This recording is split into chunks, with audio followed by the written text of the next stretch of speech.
show. This is the voice of silence no more. Yeah, yeah, yeah, yeah, yeah, yeah, yeah, yeah. These are the legs the circles run. This is the beating you'll never know. These are the lips that taste no freedom. This is the feel it's also taste. This is the face you'll never change. This is the God that ain't so pure. This is the God that is not pure. This is the voice of silence no more.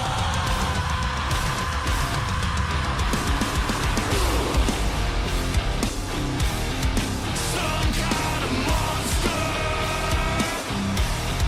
Some kind of monster. Some kind of monster.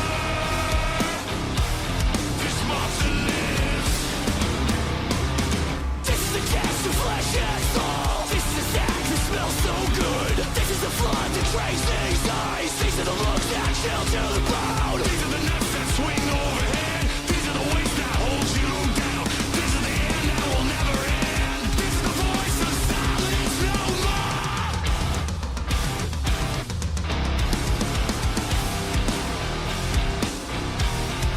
Some kind of monster.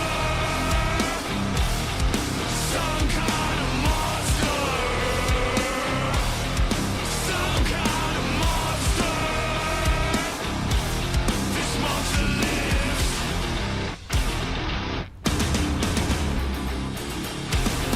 We the people. Are we the people?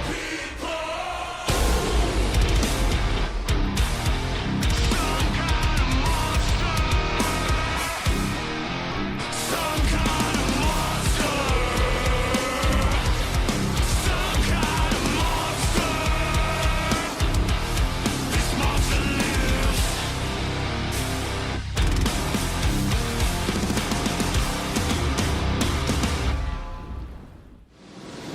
Why has Triple H been so successful? Why is Triple H running WWE better than Vince McMahon and Bruce Pritchard on Monday and Friday night? Long-term booking.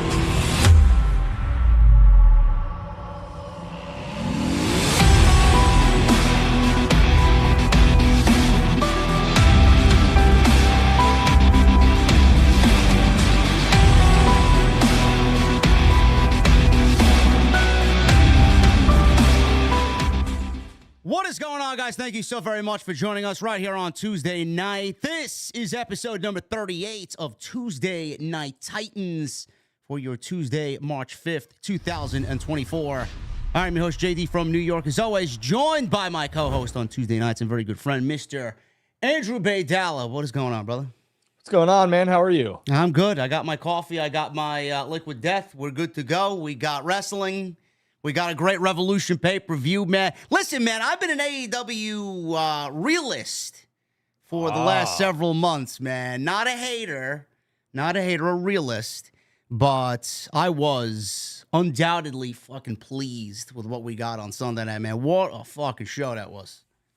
So that's what we're going with now. You're an AEW. What was it? Realist.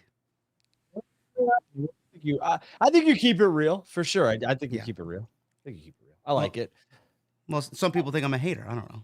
Well, I mean, you know what? If you ain't got haters, you're not popping. So we'll just leave it at that. I know. People want to pop into the chat, or people want to pop into the notifications on Twitter, wherever they just want to hate. Let them hate. Hate on haters. To your point, the AEW pay-per-view was very, very good. And I know people like you say that a lot, but that pay-per-view really did do everything it was supposed to do. I had minor critiques, but I'm sure we'll get into it.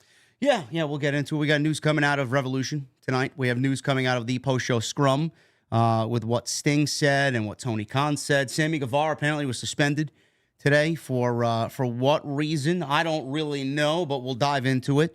We got Vince McMahon news. We'll get into that. He sold 5 million shares of TKO stock. Don't know why, but I guess we can have. I guess we know a little bit of why he might have done that. We'll talk about that, and then we have a lot of stuff on The Rock. And we'll go over what I thought was probably the best thing that Rock might have done all WrestleMania season and probably will end up doing all WrestleMania season with what he did last Friday, Drew. Almost 30 minutes of promo split between X and SmackDown. And I put in the thumbnail that he might have saved WrestleMania. I think he gave you a lot of explanations that you were looking for and others were looking for, myself included.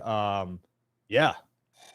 I mean, he made Seth and Cody look like a bunch of goofballs. Well, I mean, Seth made himself look like a goofball last night. Yeah, well, yeah. I mean, the diarrhea Dwayne. I think who wrote his promo, man? Please tell me that Triple H was off doing business elsewhere and Bruce was writing the show. No, I think that line might have came direct. I'll say directly from Dwayne and Brian Gewirtz. I think that was like a safe line for them. That's not. Seth's way more creative than that. Oh, you mean so they set up Rollins to look like a geek, is what you're saying? Yeah. Okay. So yeah, a lot of people. I had a couple of people ask me today. Yeah, are you sure that Triple H was backstage last time? Yes, he's there. Vince is not there anymore. Yes, I get it. Vince loved his toilet humor, but it's not a Vince thing anymore. It's not. Yeah, the line was terrible. There's no doubt about it. And Seth was just kind of there for that promo. Cody killed it. I mean, Cody absolutely killed it. Yeah, not a surprise. But Seth, again, throughout this whole thing, I've been saying Seth he looks like a goofball, and he also looks like he doesn't matter. And his eyes are completely No, he looks like a fourth wheel. What... He looks like somebody begging for a date while his three other buddies are having a great time. Well, exactly it was never the plan for Seth to be involved in this anyways. It was him and CM Punk, they have made Seth look like he does not care about the World Heavyweight Championship, and that's been like his baby for the past 9 months. So that part's just dumb. We'll get into that. We'll also talk about Gunther as well. I was a little opinionated on how WWE is going about the Gunther Intercontinental Championship match at WrestleMania, though I'm excited for what is going to happen next week with that tremendous six-way gauntlet match. I just felt like WWE missed a huge opportunity, a great opportunity to use the 2 nights of WrestleMania and have one bleed into the next like they're doing with the main event and that tag team match. Night 1 going into night 2, I felt like they could have easily put all those 6 guys, Drew, on WrestleMania and have them fight for the right to wrestle Gunther on night 2. But they're going to determine a number 1 contender, and we're getting one singular match at WrestleMania. I don't know. I felt like it could have been done better. It's a miss. Yeah, it is a miss. It's a miss. For all the people who were like, oh, God, all he does is glaze WWE. Well, I'll tell you right now, this is a miss. I would have done a ladder match. But I will say, don't be surprised if Gunther does not lose the Intercontinental Championship at WrestleMania now. I wouldn't be surprised. Right. I wouldn't be surprised. Even though Chad Gable is the underdog favorite here. We'll talk about that as well, guys. So we got a nice little show lined up for you. And quickly, Seth Rollins thing, guys, I'm not saying that Dwayne said, hey, say this. I'm saying that when Brian Gewirtz and Dwayne Johnson were maybe helping write this segment, because Brian Gewirtz is in control of majority of what Dwayne and Roman, along with Michael Hayes and Paul Heyman, are doing. I could see them being like, all right, what's safe? Douchebag Dwayne? Nah. Dickhead Dwayne? Nah. Diarrhea Dwayne. That works. Let's go with that. You think Seth Rollins is that's like ridiculous to come up with something like that? No. I mean, after we'll get into it. I've openly praised Seth Rollins' promo work on the road to WrestleMania so far, so I was actually quite taken aback by what he said last night because it sounded so fucking ridiculous. Let's put on the tinfoil caps here for a second, right? That's a very good statement by you. Very smart. Yeah. And all of a sudden, we got Seth in a segment with Cody that's involving Dwayne in the bloodline, and his promo ability sucks. Why is that? Because the writing for it was terrible. Yeah, we'll get into all that stuff, guys.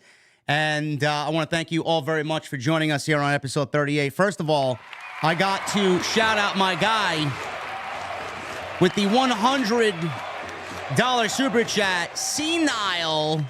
He's not going senile, is he? No, he's not going senile. No.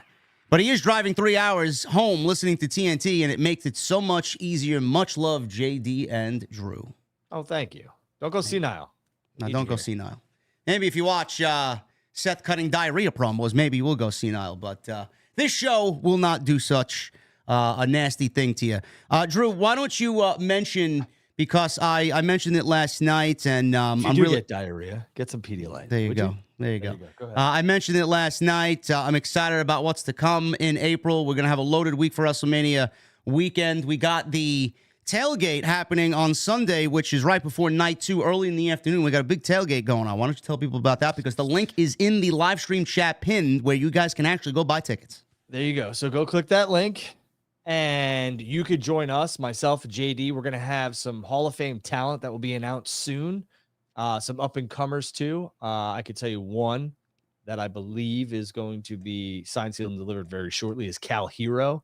He is making a lot of waves in OVW, so that's someone who's on the up and up, someone I personally know, but the kid is going to be somebody in this industry. But all the food, beer, wine, soda, you can handle. And if you want to get the VIP package for both nights, I think it's an extra $60 per day. You could drink liquor until your face melts. I don't suggest that, but we're not going to cut you off. So if you want to get a little buzz on before WrestleMania, this is the spot to do it at. We're all going to hang. We're all there for one reason and one reason only, and that's for the love of professional wrestling.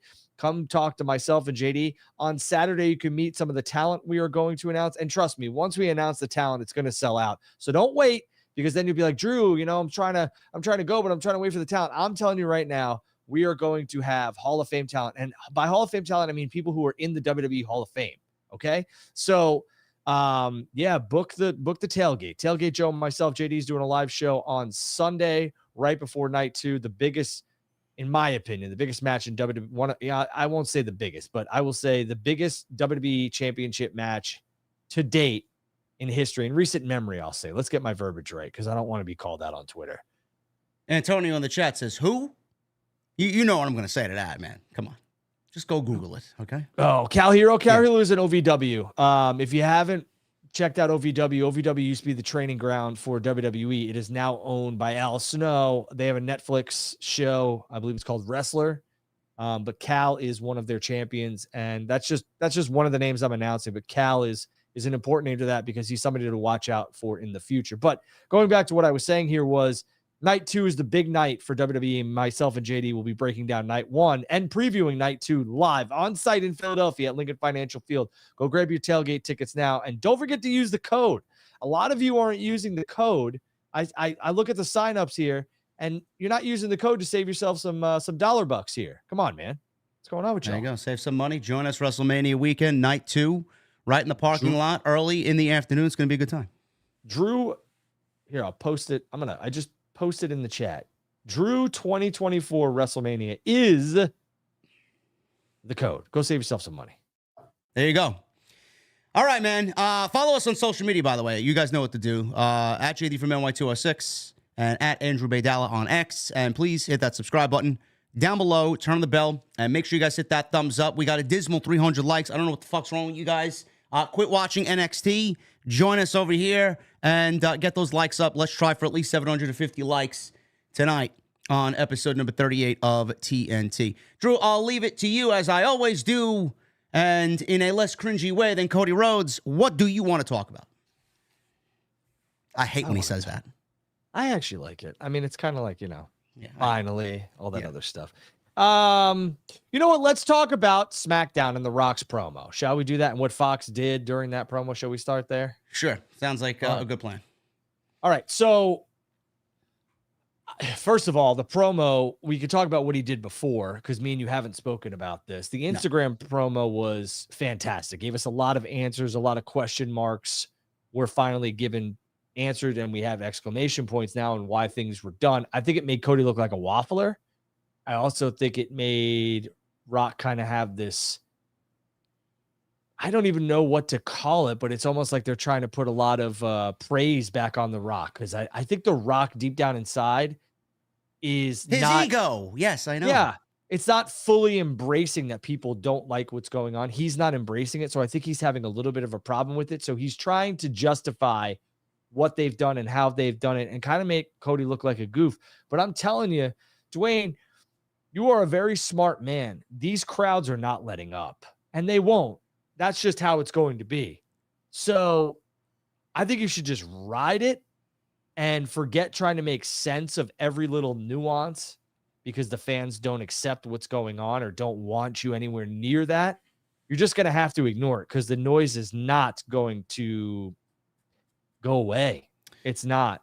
I appreciate the effort, but it's not going away. And your promo on SmackDown was ridiculous. Yeah, we'll get to that in a little bit. But I said the same thing weeks ago, that his ego was just getting in the way of what the logical road should have been. And now that you mentioned it here, I didn't really say that in any of the stuff that I put out in the last week. But now that you say it, it absolutely feels like it could ring true.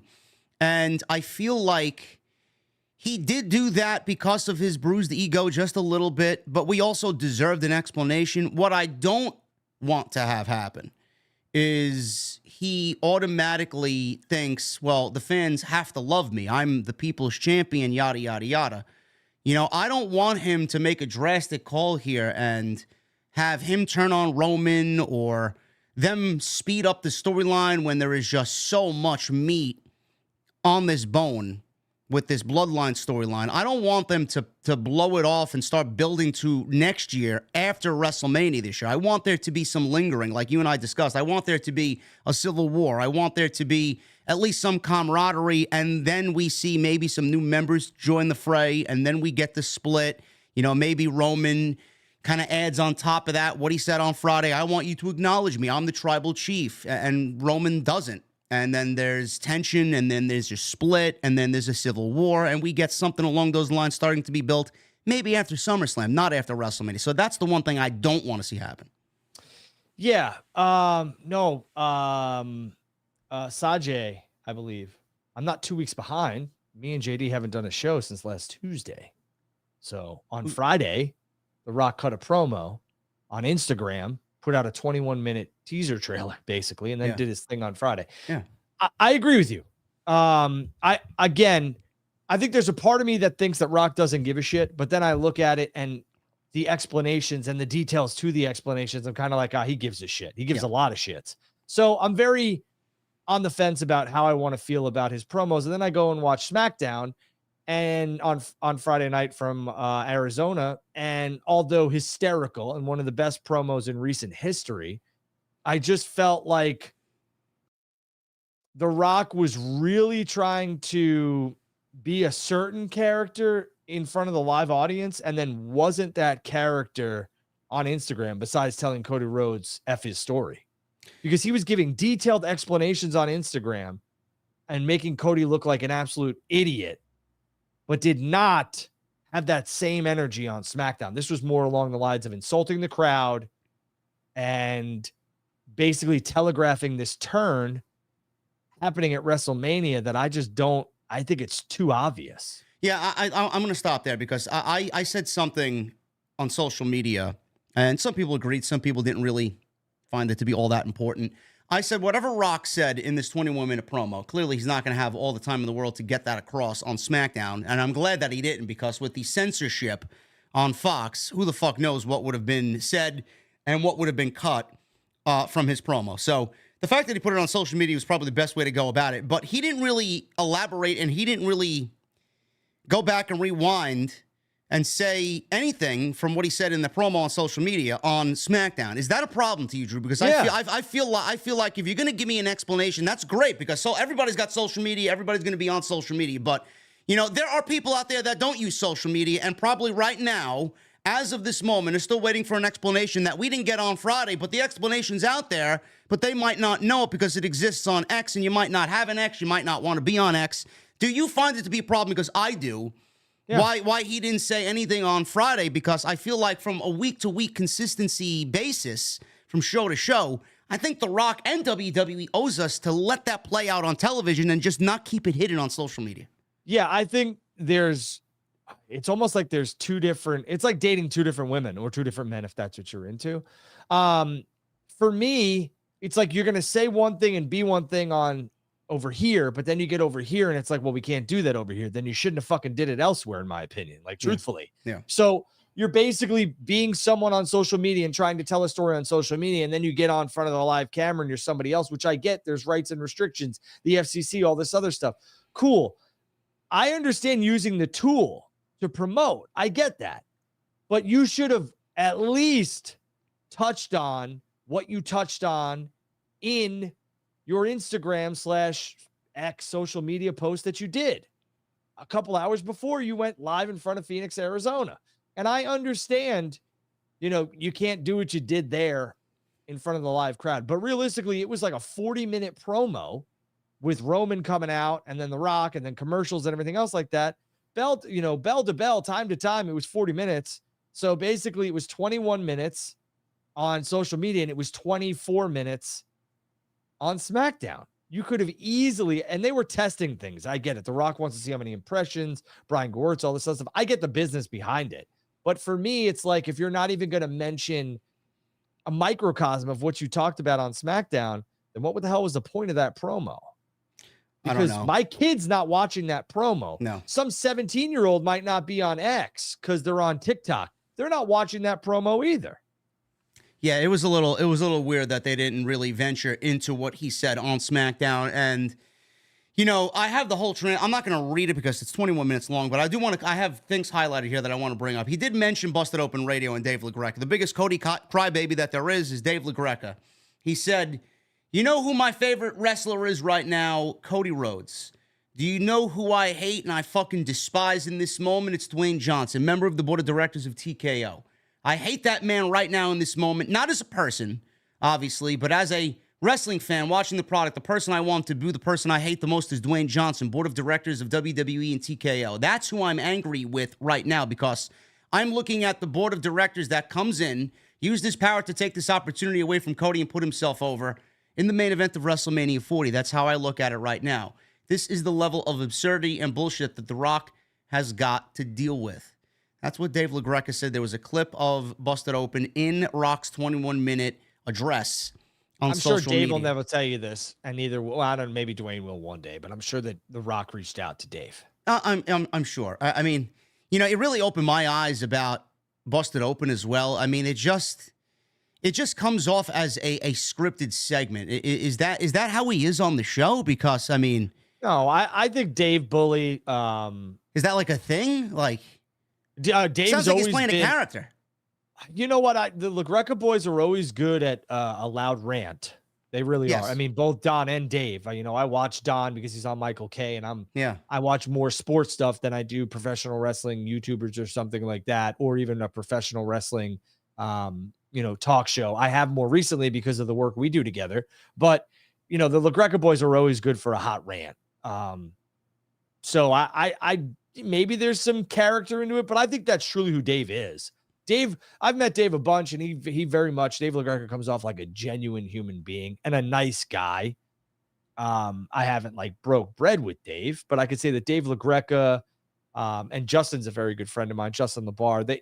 They don't seem like fake individuals. No. I know Justin. I've hung out with Justin, shared drinks. Oh, I'm not talking about Justin. I'm talking to Justin's one of my close friends. I'm talking about Dave. Dave and that crew does not seem disingenuous at all. No, I was just a little like, what the fuck is this clip doing in this 21 minutes? It just sounded like a scripted segment. So I'm like, I don't remember what Busted Open sounded like because I don't listen to them. But I'm like, I thought Bully was always so serious and fucking right to the point because he's a New Yorker. But then you got LaGreca. It's like he's almost spewing a storyline out there.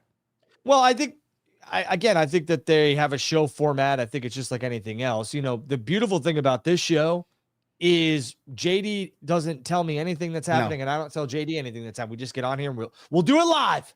That's what we do. Yep. And I like it that way. But I'm sure the boys and girls at Busted Open probably have their formats in front of them and they've had time to prepare. And that's their shtick. It's just not mine.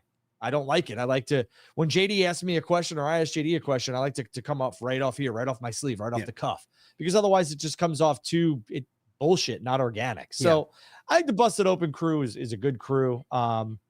But good for them. I mean, they got that spotlight. I mean, how many fucking impressions did that promo get? I mean, tons. Everything that Dwayne ever does is probably cleared with other people. I'm sure he 100% called or talked to LaGreca. I'd be shocked if he didn't. So that was in there. And then he does give, this is where things really got interesting in this. He did give an explanation on what he said to Cody. There was an agreement. The Rock was going to go out there and he was going to test the waters, and he was going to see how the crowd reacted. Where should The Rock sit? You remember that? Should The Rock sit in a booth? Should The Rock sit at the bar or the head of the table? So the world exploded because they knew after all these years they were finally getting The Rock versus Roman Reigns, the biggest WrestleMania match of all time. Then what happens? Cody Rhodes wins the Royal Rumble. He works his ass off. He wins the Royal Rumble. He's going to WrestleMania. Good for him. The Rock was happy. But what happened? The Rock called Cody Rhodes, had a conversation with Rhodes. But the conversation that a few have had with Cody Rhodes before, because Cody knew the biggest match of all time was looming. He talked to Cody, said, Cody, you know you love this business. The Rock loves this business. You were born into this business. The Rock was born into this business. Roman Reigns was born into this business. You know, Cody, we got the biggest WrestleMania event of all time right here. You have an opportunity to bring this business up to places it's never been. You can always, with all due respect, finish your story another time. You agreed. Rock, it stings. It stings, you told me, but I'm a team player. It stings. But I want what's best for the business. That's the explanation he gave, Drew. Are you satisfied with that reason there? Because, you know, the one thing that people were hanging on was what did Rock whisper in Cody's ear? What's the explanation? Right. Is Cody ever going to come out and say it? Are you satisfied with that and what The Rock said in this promo? So I think The Rock and Brian Gewirtz have their finger on the pulse of not only what they're hearing and seeing from the live crowd, but they're also week to week, arena to arena, building to building. But I think they're also on social media and they're seeing guys like you, myself, and other people saying, hey, what did Rock say to Cody? Why won't we ever get that answer? Like, what's going on? Blah, blah, blah. And The Rock is basically filling in all the plot holes. Truthfully, that's what he's doing because he feels like he wants to be on everyone's good graces, even though he's portraying this evil, dastardly family member of Roman Reigns. And they're like this elite group that's like this new bloodline. And Rock's the board member and he's a heel. But Rock wants you to understand that he's making logic of everything. And I appreciate that because it takes all the question marks out of shit. So he could just be like, I told you guys why. You just didn't choose to listen. Yeah. Which now he's filled in all those blanks. I just don't think he needed to tell us what he whispered to Cody or something like that. And I love that he told us that, you know, Cody said that he was a team player. I think that that's 100% accurate. I think that when obviously things change, but I think they did talk and Cody was like, it's okay. Yeah, whatever. Like, let's go do that.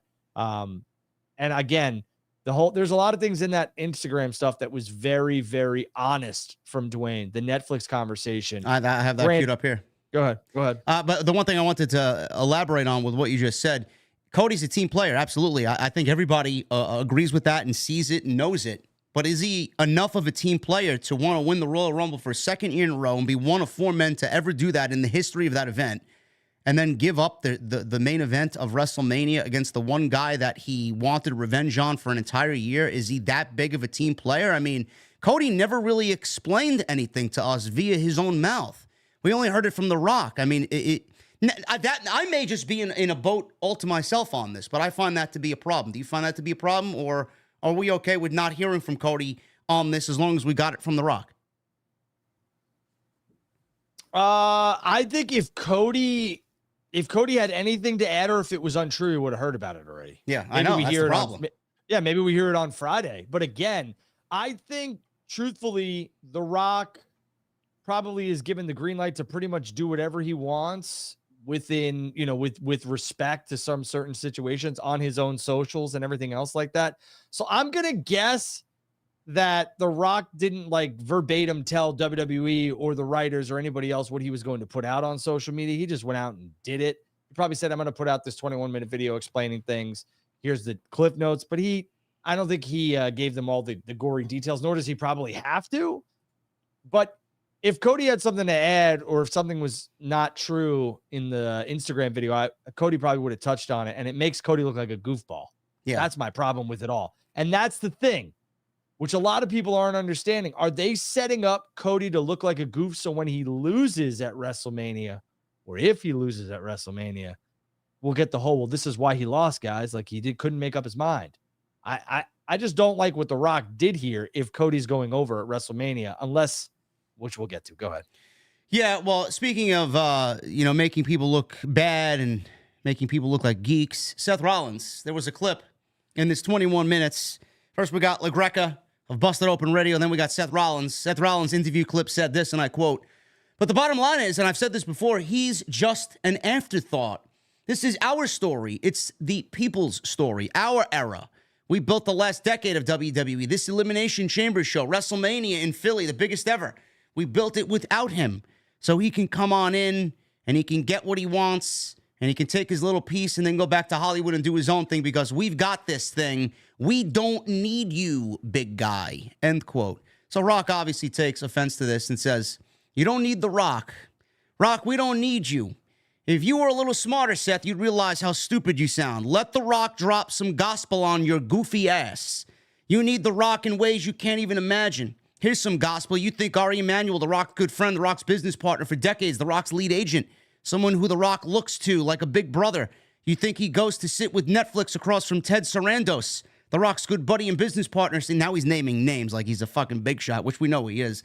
Rock's good buddy and business partner singing across from Bella Bajaria, The Rock's good friend and business partner on Netflix. You think when they're signing this $5 billion deal for WWE and Netflix, do you think that Ted and Bella are saying, hey, Ari, when WWE comes to Netflix, is Seth Rollins going to be champion?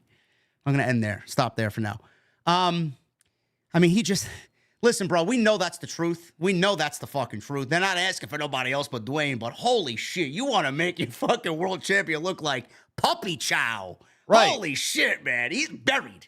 Yeah, and that's the thing. It's you get into these programs with these big stars, and they will take no liberties. They're going to say what they want to say and do what they want to do. And again, this was not on WWE TV. You know, The Rock did not come out on Raw or SmackDown and say these things, which led me to believe that this was something that he was going to do on his own. I don't think he went into business for himself or anything like that. But again, the true statement here is what the deal that took place with Netflix. You know, The Rock said he'd be a part of WWE forever, and he's on the board. So forever is a very long time, but I would see for the foreseeable future.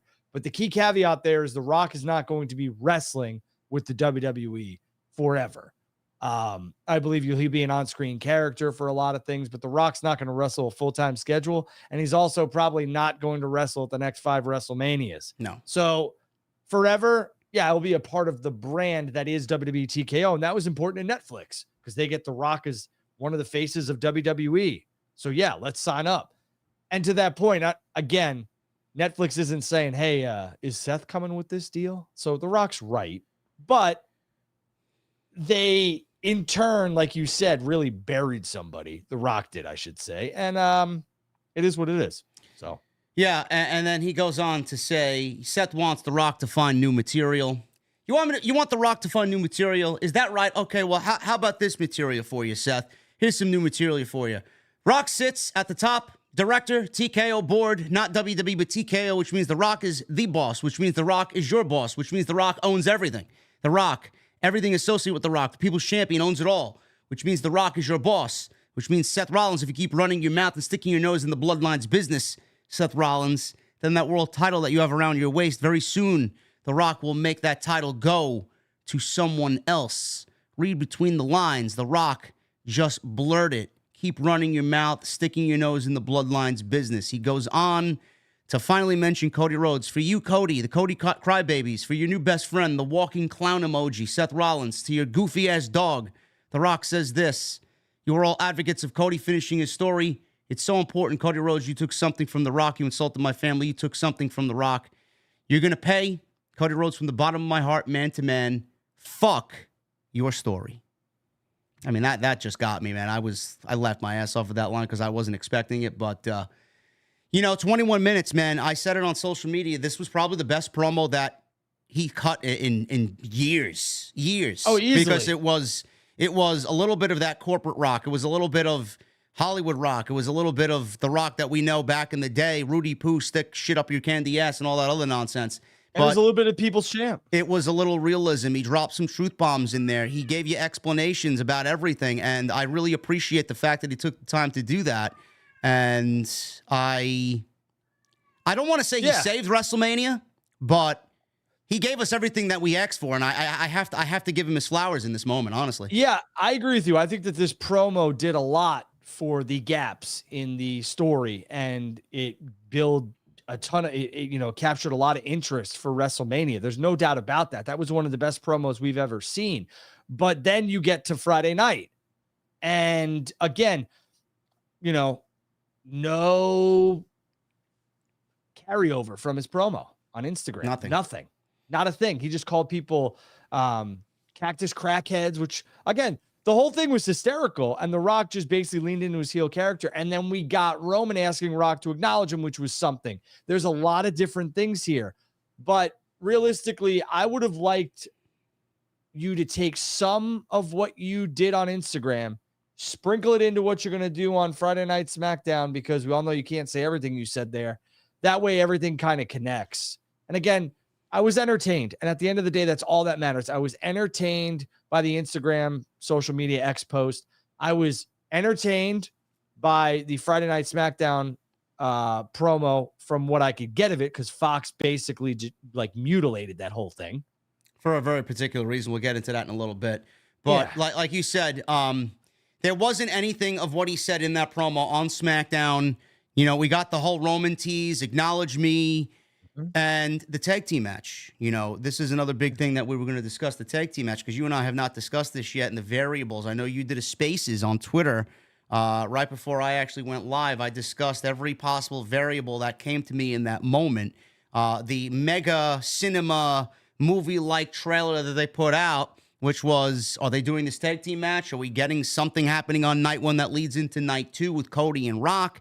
He put it out there. I'm not going to wrestle you one-on-one because it doesn't work that way, but I do propose the tag team match.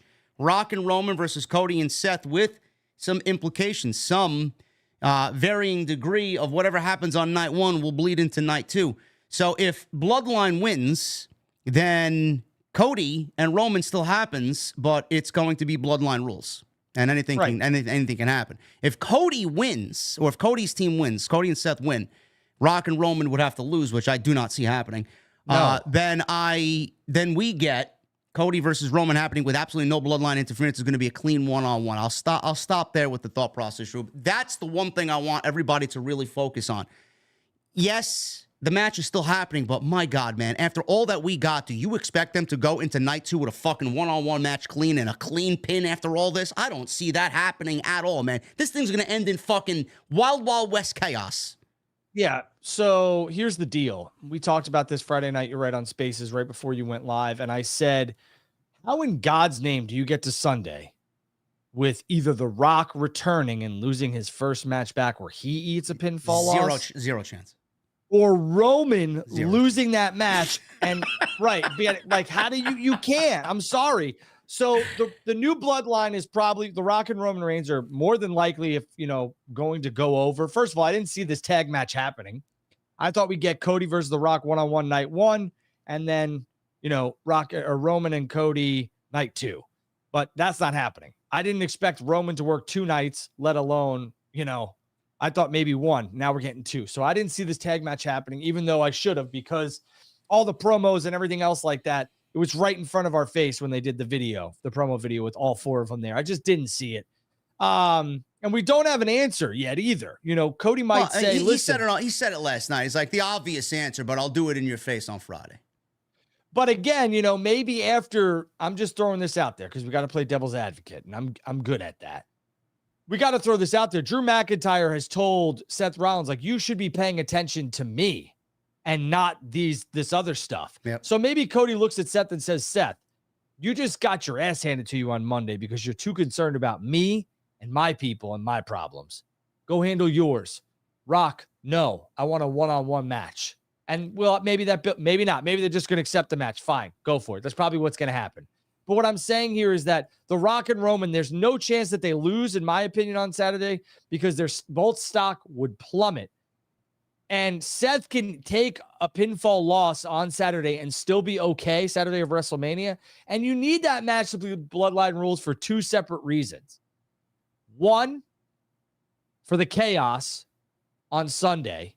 And 2, because somebody is turning on Roman Reigns or Cody Rhodes. And we don't know who that's going to be just yet. Is it Seth or is it Dwayne? Because I don't see this match just ending where Roman hits a spear and it's a 1-2-3, or Cody hits the Cody cutter and it's 1-2-3. Something's happening here. Well, turning is a bold word. I mean, turning would allude to what I don't want to have happen that I mentioned in the beginning of the show, which would be, Rock turning on Roman and then starting fucking WrestleMania 41 build right after WrestleMania 40 ends. I don't want to see that happen.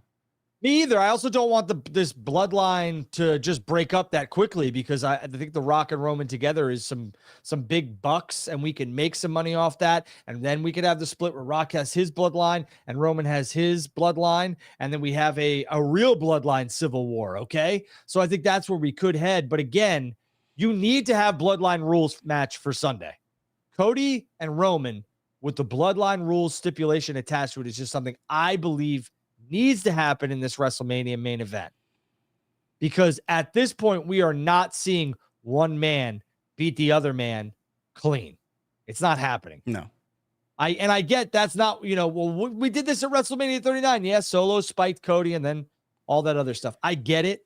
But if we, for some reason, pull the rabbit out of our hat and the Rock and Roman happen to lose on Saturday and it's the bloodline is banished from ringside, then yeah, I expect new bloodline members that night too. Yeah, so, I was just going to say that. I'm going to play devil's advocate and say if Cody and Seth Rollins win on Saturday, which I don't see happening because that means The Rock would have to take the pinfall, and I just don't see that happening in his first match back after 10 years. I'm going to play devil's advocate and say, all right, well, if the bloodline is banned from ringside, that opens up the door for a new family member who's not in the bloodline, and they can get away with it saying, well, he's not really in the bloodline, but he's going to cost Cody the match, whether that be Zilla Fatu, whether that be Jacob Fatu, whether that be Lance Anoa'i, who was just at the House of Glory show on Saturday and looked fucking fantastic. He's ready for a WWE run if they want to give him one. Could be any one of those three guys or somebody else that I haven't mentioned. So they could really open the door for that to happen and have the babyfaces win on Saturday. But again, it's just an unrealistic probability that Roman Reigns and The Rock lose on Saturday. I just don't see it happening. So 9.999999 out of 10, the likelihood of the heels winning is a thumbs up. Yeah, and you want to know what? You should 100% be weary if The Rock and Roman lose on night one. Yeah. Because you think Roman's losing 2 times in a row at WrestleMania? That would make me terrified if I was like this Cody person who's going to smash my TV if he doesn't walk out of WrestleMania 40, or they're going to riot with that championship title. That would make me worried. But I will say, the whole like new bloodline people jumping in, that we saw that at Clash at the Castle. So again, I really hope we don't see that again, because Solo did that. Who is that under the hood? And then it was Solo. Yeah. So, I hope we don't get that. But again, something's happening. The Rock went very descriptive into what he'd be doing if he was allowed to be at ringside. He was just going to call the match, all this other stuff. Sometimes so-and-so would be special guest referee. Solo Sikoa would sing the national anthem. I mean, it's going to be a fucking bloodline parade. Right, and that's what I'm saying. Like, The Rock went into very detailed description of what could happen if it's bloodline rules, and sometimes the devil is in the details. I fully expect The Rock and Roman Reigns to go over on Saturday. We could see Triple H get involved. Somebody mentioned to you on X today. What? That was funny. Everything The Rock went into, he never touched on Nothing. Triple H. Nothing. Even though Triple H basically smacked him in the mouth a couple weeks ago. And even used some of his catchphrases. Nothing about that was, those two glaring things. Cody, why did he truly give up his WrestleMania title match to The Rock? We got some of that, but it's still like, all right, is that the real reason? And then we get that, which hasn't even been fucking touched upon yet. Do we see Triple H at WrestleMania? Does he get involved? I know someone mentioned to you in some sort of Avenger-like aspect. Do we get a whole group of people banding together to fucking take down the bloodline because they just ruined the main event, and then it swings to Cody Rhodes' favor at WrestleMania? He wins the title. Does Roman lose the match inadvertently due to something that the bloodline does, and The Rock gets upset because Roman lost, and then we get tension building the following week after WrestleMania? There's so many different avenues that they could go. And I love this match, Drew, because they gave you a tag team match with implications behind it that's going to bleed into night 2, and it's fucking unpredictable, man. Nobody knows where this is going to go, and that's the best thing about it. Yeah, I would agree. That's the one thing about professional wrestling when it's good it suspends your disbelief, and this has. I don't know. I'm going to tune in for night one, which this is the 100% the main event. You can knock it off with Bayley and Io. I'm happy that they're getting that match and everything else, but Bayley and Io Sky are not main eventing night one, and neither is Becky and Rhea, as much as they deserve to be in the main serious? event. Are there people talking about this legitimately on social media? And it's just not. I love the girls to death, and they have worked their butts off, but it's just not happening. It really is. I seen someone mention Stone Cold in the chat. Listen, man, you want me to mark out? I'll take it. Listen, we talked about Stone Cold. For some other bald bearded asshole said that. For some reason, he's been posting shit on social media. Ice baths. He posted his old Disturbed theme a couple of weeks back. I mean, it could be, when's the next time you're going to get them in the ring at the same time? Maybe never.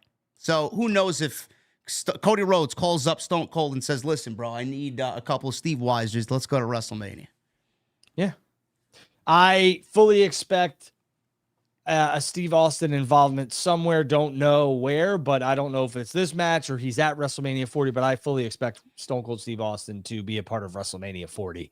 But yeah, listen, the Avengers thing, I don't know. It seems like you guys would know more about that than I would. And I don't watch that stuff, but from what I've seen, if Cody doesn't get turned on by Seth, then yeah, I could see them all banding together to try and take down the bloodline, But again, Cody mentioned Pharaoh.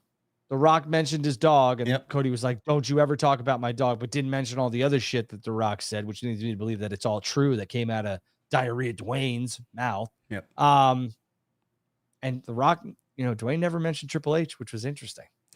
Yeah, Diarrhea Dwayne was a little cringy for my liking, and I said it last night. It's almost as if Seth Rollins admitted without actually admitting that everything The Rock said was true about him, because this guy basically said, I'm going to take your title with little to no effort and put it on somebody else, and he's out there calling him Diarrhea Dwayne. I mean, that's the best they could come up with. I mean, holy shit, bro. And I said this to Drew off the air, and I said this to him at the beginning of the show. I had people hitting me up telling me, is Triple H off for the night? Who the fuck wrote this segment? And then we were talking about Brian Gewirtz and Rock were writing the segment potentially.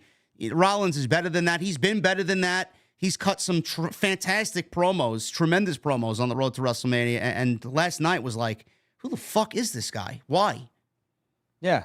All right, everybody. I know that, this is exhibit 7,769. But I'll say this. Oh, what's the matter? What happened now? What are they doing? The chat. Oh, no, not the chat. I'm giving you guys an example. Put your tinfoil hats on, because a lot of the fans and a lot of the people on Twitter are always like, Drew, this isn't happening. So let's give example 7,769 on why Seth Rollins could potentially turn on Cody Rhodes at WrestleMania. You want to know what it is? Cody has mentioned The Rock a ton. He's even mentioned Roman a ton. Seth has not said a word about Roman Reigns. The only thing he said is that he's got to take down the bloodline. He's got to take down all this other stuff. But he's never once been like, Roman's this and Roman's that and all this other stuff. And again, Seth was a little late to that party last night. Just saying. I saw you posted that on Twitter. Something stinks with Seth Rollins. I don't know. I don't know. Again, it's a huge question mark. He's kind of brushing Drew McIntyre off, and McIntyre, I think obviously everybody wants McIntyre to win the world championship. We don't know if that's going to happen depending on his contract status. Damian Priest, we can't count him out either, man. What about night one after that tag team match he gets cashed in on? Is that a possibility? Yeah, I think that's a definite possibility. I think that Seth is so focused, quote unquote, on the bloodline that I think that's going to be the story here, that he just completely, forgets about his match with Drew. And, Drew reminds him consistently that, hey, you should be worried about me. And Seth's basically ignoring him. Yeah. So I don't know. So that's the latest, guys. Friday, we have SmackDown, and we got all four of them in the ring at the same time, which is going to be a great segment. Very much looking forward to that and the follow-up and the explanation from what happened last Friday with Rock and that unbelievable Friday that he had, basically giving us all the answers that we needed for WrestleMania. Now, they did censor out a sign on Friday, which was the cause of all the blackouts. I thought it was my TV or the local Fox 5 station here in New York City. Fox, Drew, actually censored out a Die Rocky Die sign, which was the cause of the blackouts on Friday. This is according to PW Insider. There was a Die Rocky Die sign, which is a callback when fans rejected his cringy babyface run character in 1997 when he wrestled as Rocky Maivia. So that's the reason for that. Fox decided to just censor out the whole fucking segment. But I said this on my stream, Drew. Why didn't they take the sign away when the show started if it was that big of a deal? Why did they allow it on television and try to shoot around it? Or maybe shoot a different angle for the whole fucking thing so it's not shown on television? Yeah, I don't think that sign, I said the same thing, but I think the sign would have been removed had this segment been later, and I don't remember who mentioned on my space, but I don't know if I brought it up or somebody else did, but they were spot on if it wasn't me. If this segment aired at the 9 o'clock spot an hour in, the sign would have been removed. And I believe, JD, I'd have to go back and watch, but I believe that sign was not out, like the fan wasn't holding it, until The Rock made his way towards the ringside area. So at that point, it was like, okay. And again, to your point, to your credit, I said the same thing on Spaces. They could have easily seen the sign, had somebody walk over to the fan and be like, either give me the sign or get out. Yeah. So they could have fixed it. There was a lot more than just that, too. I was told by some people within WWE that it wasn't just the sign. There was some other stuff. And it was just, the blacking out was too much. It ruined the segment for me. I don't mind the muting of some things because I can't stand it. No, I get it because they're on network television, but you know what you're getting. So I think Fox should have either had a phone call with WWE or, Dwayne's got to turn it down a little bit. Because did we ever get an uncensored version of it? I don't think so. Right, and that's a problem. We're censoring fucking Dwayne Johnson. I mean, what world are we living in? Holy shit. Well, I mean, it's Fox, and he does say bitch, ass. It was calling people methods. I mean, he just called 600 fucking Mormons inbreds the fucking prior week. That's okay. I guess if you don't use like curse words and you use words that are in the dictionary that are derogatory, I guess you can. He called everybody in Arizona meth and cokeheads, man. I mean, what the fuck? The meth and cocaine capital of the world, basically. They were, or the USA, the most, users per capita and all that other stuff. So again, I just thought the segment would have been gold if Fox wasn't just so censor happy. Now, I got another news and note on SmackDown here. Depending on where you get your news from, you might not believe this or not, and take it with a grain of salt because it's coming from the Observer. Meltzer noted that WWE is still, Drew, planning to hold SmackDown on Fridays when they move to the USA Network, because this got, people riled up and started a discussion. Would this have happened on USA Network? So Meltzer says, I know the last time I talked with somebody in WWE on that discussion, they told me outright that nothing is official. I mean, the stations are going to have to all work this out, whatever the plan is as of right now, which I would say was about a month ago. I'm going to guess that SmackDown is going to remain on Friday. I don't know why you would do that. If you're USA, it feels utterly stupid to do SmackDown on Friday, but that was the plan as of a month ago. SmackDown to stay on Friday and it be called Friday Night SmackDown. Now, I know you and I discussed this weeks back when the rumor of Raw going to Warner Brothers and kind of shuffling the TV shows around with NXT going to the CW. Do you still feel that SmackDown is moving to Tuesdays after the new move? So I think this all circles around what happens with Monday Night Raw. And I say Monday Night Raw because they've been referring to it as just WWE Raw for the last 2 months. It all really, so that's going to be the first domino that falls. If Monday Night Raw will stay on Monday nights, then I think SmackDown will be moved to Tuesdays because of, again, Endeavor and TKO are very, very smart in the way that they handle business. They're loaded with money. But if you can cut down the cost of trucks and travel and all this other stuff for the crew, it's an immense expense that they can cut down. So if you do Monday and Tuesdays, great. If WWE Raw is going to be on a Wednesday, then I could see them keeping SmackDown on Friday, or I could see them moving SmackDown to Thursday. The only problem with that is the NFL. So I don't think they'll try and compete with the NFL. So I truly believe, even though they currently compete in WWE Monday Night Raw, but realistically, that was a Vince thing to compete with the NFL. But Vince was never going to admit a weakness or to admit defeat and move Raw off Monday. It just kind of was ingrained in everybody's brain, and it's just Monday Night Raw. So that's why I think that wasn't moved ever since the NFL really became the ratings juggernaut that it is. It all really depends on where Raw goes, and Raw ends up, truthfully. That's where I think. If Raw stays on Mondays, then I think SmackDown is 100% moving to Tuesdays. I'm for that move for sure. I think that would be great, and it would open up Friday where I could actually cover NXT again because, everybody says, oh, man, you got to get into the show, start watching the show again. I'd like to, but, on Tuesdays I got this, and I'm not giving up this to do that. So what are you going to do when they move NXT to Wednesdays? I'm not going to cover NXT. There you go. That's where I think NXT is headed. I think NXT will start to compete directly with AEW Dynamite. It's going to be very interesting. A couple other news and notes as well coming out of WWE. We had Vince McMahon in the news again this week. Nothing on the lawsuit front, but Vince McMahon sold 5 million plus TKO shares this week, valued at $412 million.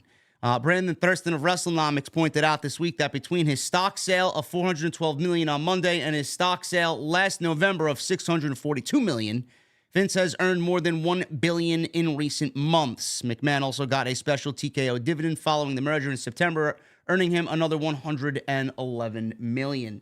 The amount of shares he sold, Drew, were 5,350,000 TKO shares. He still owns about 15 million shares, or 9% of all TKO stock. Now, I said this to somebody I was talking about this situation with, and it was a very brief discussion because there really is no news on it. One of two things is happening. One, he's either getting ready for a major lawsuit that's going to go all the way to justice here, or number two, Janelle Grant is going to be paid an exorbitant amount of money, and Vince McMahon is looking to settle this thing. TKO wants it to be settled. TKO does not want to have it go all the way, and he's just, lining his backpack up to make sure that the money is where it needs to be to settle out of this case. Is that kind of in the realm of where we're going here?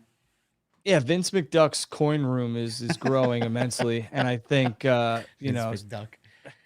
I think that they're going to start taking some of his shekels for sure. Yeah. And I think what that means is I think Vince McMahon, TKO, Vince's lawyers want to settle this outside of a court case because Endeavor, TKO will all be called to the stand, and they're willing and fully wanting to testify if needed. But I just think that they want this to go away, and so does Vince. So I wouldn't be surprised if we get a $50 to $75 million settlement from Vince McMahon to Janelle Grant within the next month, maybe even before WrestleMania, just so that they can avoid all the negative press and just be done with it.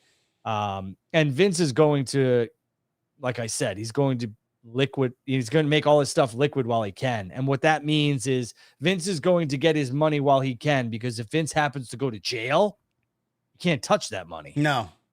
And they might seize it, but he's going to get it now so that he can at least try and move it and do some other things. And when you're Vince McMahon, sometimes you're afforded that accessibility. And I think he's being given that opportunity right now, for lack of a better term.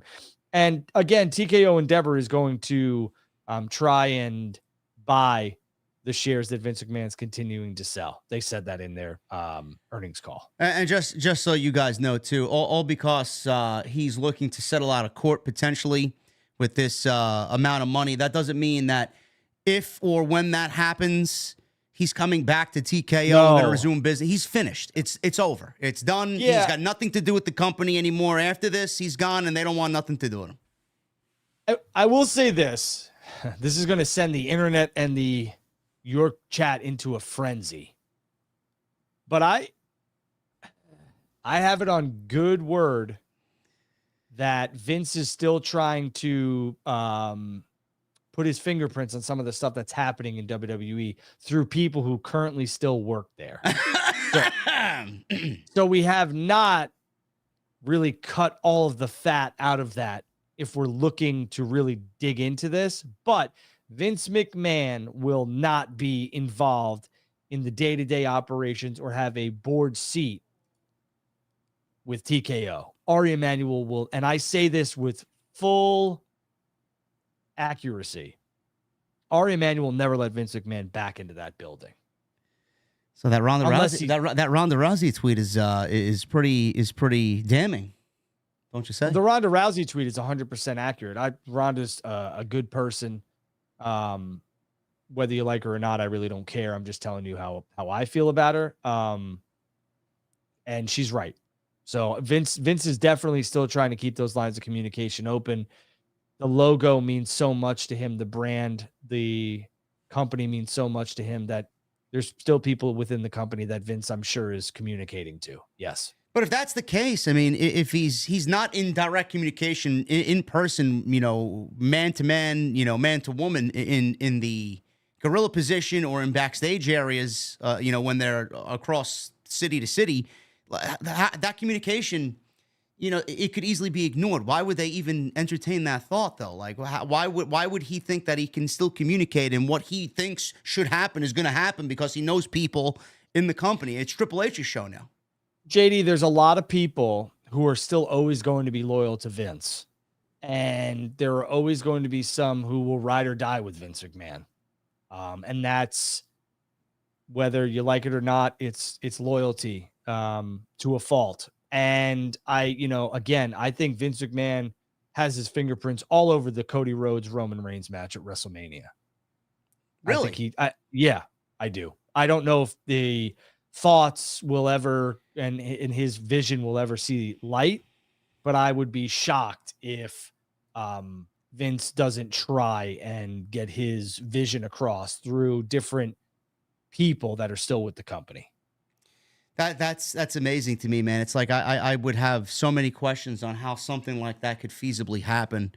Triple H doesn't have to listen to him. It's his fucking show now. I didn't say Triple H. I know, but he's the boss. Well, the boss, I guess, of what happens on TV. I mean, unless he's going through The Rock, I don't know how does any of that even happen? It's so fucking stupid to me. It's like I'm sitting here I agree with everything you said because I truly still feel that some in the bottom of my heart that is still a possibility. But how does this is not directed at you? So I don't take it this way, but you'd have to be an absolute moron to believe that Vince was just going to walk away. Not even that, bro. Not want to be a part of the 40th anniversary of WrestleMania, and he can't. And honestly, if I'm Vince and I'm looking at this, like he should, a normal human being would be happy about what's going on right now because look at what's being created on television. Look at the sellouts, city to city. Look at the ratings on Friday night. Look at what The Rock being back, the interest that has been accumulated. Look at this main event. Look at this WrestleMania build. We got a tag team match happening on night one, leading into night two. Nothing like this has ever happened before. I mean, looking at this, if you're Vince McMahon, he should be fucking over the moon about this. Like, the company's in good hands. I'm good. But no, he doesn't want that. And I know he doesn't want that. He wants to be there controlling it all. You will never understand. Well, you do. You have a brand. Yeah. But I'm just saying you'll never understand Vince because, in my opinion, I don't know the man like that. My opinion is Vince has never cared about dollars and cents. It's all been about power and control. And a lot of these billionaires are that way. And Vince has grown this company to extreme heights, and now it's being taken to even extremer heights under the new leadership and new management. And I think the old guard changing to the new guard was for the best. Vince McMahon did some extremely disgusting things that will probably never be forgiven and shouldn't. But if we think that Vince is just going to watch his creation, art imitating life, just go off without him, without putting up a fight, you're crazy. Yeah. It's never been about the money. Vince has more money than he could ever imagine. This is about power and control. And if Vince has to use different carcasses to get his vision across, different people across, he will try his damnedest. And I do believe that, Vince McMahon will continue to try and influence whoever he can influence to see things through. So. So that's very interesting, guys. That's something to keep an eye on and keep in the back of your head as we move on here. SummerSlam. I'm sorry, Drew. You brought up the whole wrestling. Look how like WWE's business is through the roof. It's like $700 to go sit in the lower bowl on Friday in Dallas. It's insane. But I had a bunch of people over here on Sunday. We watched the AEW Revolution pay-per-view while having some drinks and some beers and whatnot. And I said to a couple people, and they agreed. I was like, man, wrestling has never been hotter. Yeah. The only time I can remember is the Attitude Era with WCW and WWE. It's crazy. Yeah, it's a beautiful thing. It is. We're going to get into that hotness that Revolution was. But one final news and note here on WWE SummerSlam. Speaking of tickets, SummerSlam's location being finalized right now. Sean Ross Sapp of Fightful reported that WWE was looking to hold the event in Cleveland, Ohio, something that Drew mentioned last week on the show. WrestleVotes confirmed Sean Ross Sapp's report and added that WWE's close to finalizing a deal that would bring SummerSlam to the Cleveland Browns football stadium. So the updated PLE list, and I was thinking about this and thinking it back to what you said, Drew, with the WWE shows kind of rotating here in the States and going abroad. So look at this. We got NXT Stand and Deliver and WrestleMania, obviously in Philly. Backlash on May 4th in France. Sunday, May 26th, Battleground, that is in Georgia. That's NXT Battleground. July 6th, Money in the Bank, Scotiabank Arena in Toronto. July 7th, Heatwave, Scotiabank, NXT, PLE. August 31st, Bash in Berlin, Mercedes-Benz Arena in Berlin, Germany. And there is rumors that WWE is setting up for a Saudi show sometime between now and the summertime as well. So you know that they'd be abroad for that. So like you said, Drew, it's going to be states abroad. They're going to be a nice rotation of, here in the States and overseas for WWPLEs. And that's the business model and the method to the madness. It's starve us in the States, give us WrestleMania, and then give us SummerSlam. And that's what they've done. They've done that for the past 2 years now. We get Rumble, International, Mania, International, SummerSlam. And I love it.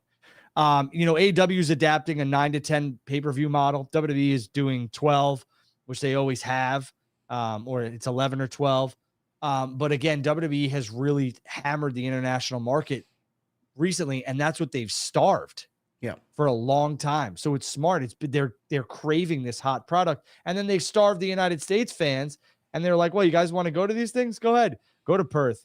Go to, France. Go to Toronto. These are all international markets, and they cost a lot of money for American fans to get to. So Cleveland is, the stadium's huge. It'll do well. It'll do great business, and they're going to pay through the nose to get SummerSlam. I can tell you right now, Cleveland is getting SummerSlam, and they're going to drive revenue to that state and that economy, which it needs. I would have liked to have seen WrestleMania SummerSlam in the Big House, which is Michigan, where the Michigan Wolverines play, because that place has over 100,000.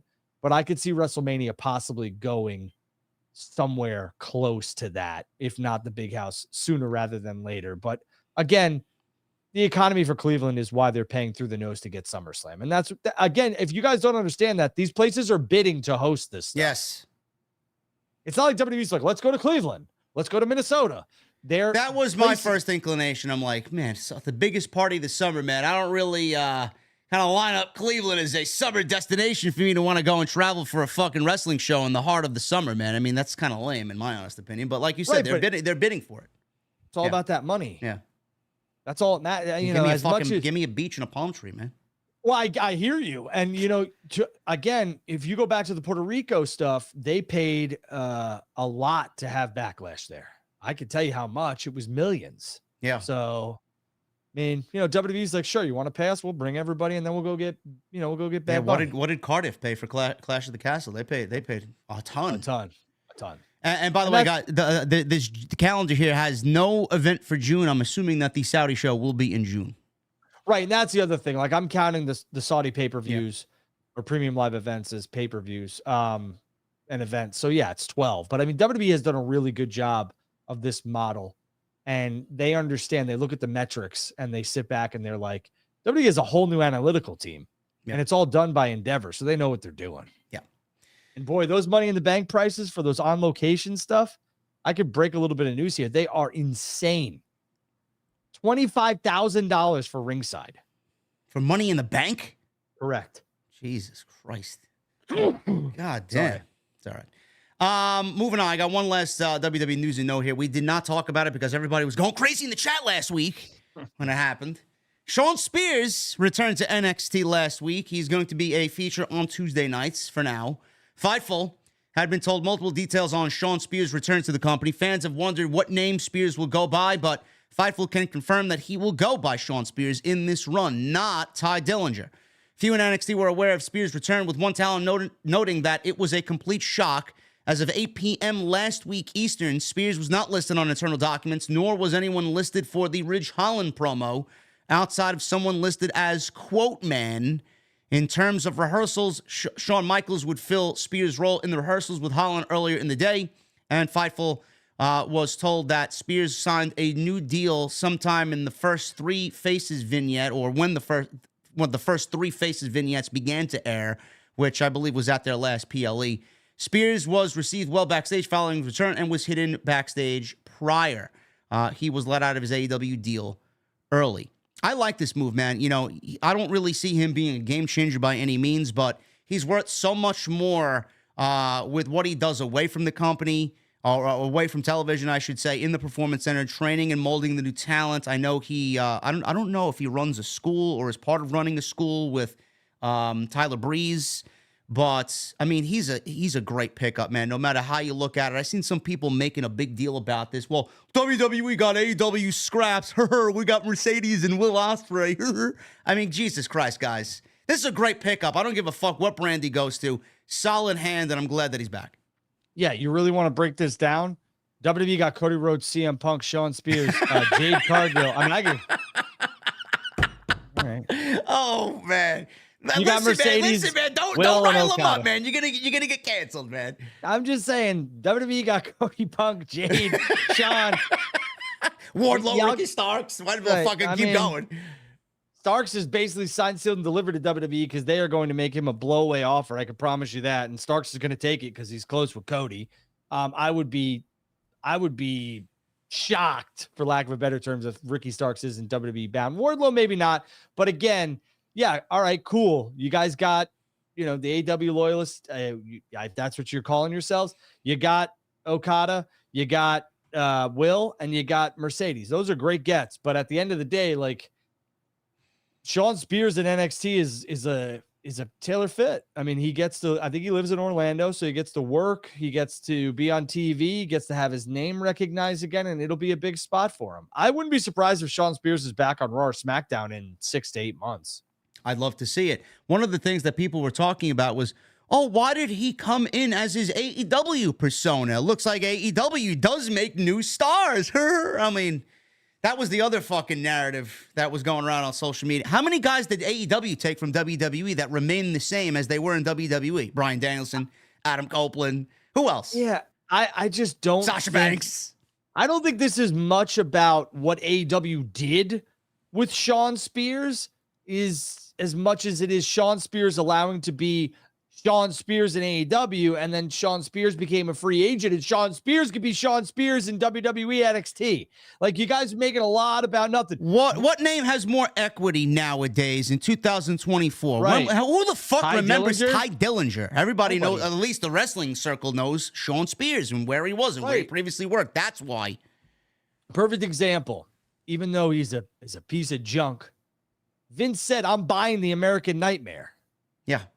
Why are you going to change something that's not, if it's not broke, don't fix it. So, and when AEW bought CM Punk, did they flip him back to like the kill switch engage version of CM Punk? Nah, they bought the best in the world. I mean, it's just craziness. Imagine bringing in Will Ospreay and changing Will Ospreay, or buying Okada out and having him go under a different name and a different persona. Like, what the fuck is wrong with you guys? Let me tell you something. Here's the deal. A lot of people compare a lot of people to Shawn Michaels in his peak. Will Ospreay is Shawn Michaels. I don't care what anybody says. Will is going to be AEW World Champion within 8 months, 9 months, 10 months, something like that. At least a year. Yeah, all right, a year. But he will be the face of that company going forward, and he should be, because that is what will separate AEW from WWE when you have a guy like Will, MJF at the top of your roster, forget about it. That I've seen some of Will's matches, but there's nothing like a Will Ospreay match. Nothing. The match with Takeshita was insane. Yeah. Absolutely insane. Yeah, we'll get to that. We're going to get into the AEW stuff in just a second. I do want to talk a little bit about Paul Heyman here, and then we'll get to the AEW stuff. Paul Heyman was announced for the Hall of Fame yesterday. The Associated Press let the story out. They addressed it on Monday Night Raw. Triple H made a tweet about it. So he will be going into the Hall of Fame in Philadelphia, which is obviously synonymous with what he did with ECW, and obviously an innovator that Paul Heyman is. Dave Meltzer noted that Heyman actually turned down the induction in the past, and he said that the interesting part of it all was that he's been offered the Hall of Fame before, turned it down with the idea that he's still active, and he didn't think he should be in the Hall of Fame until his career was over.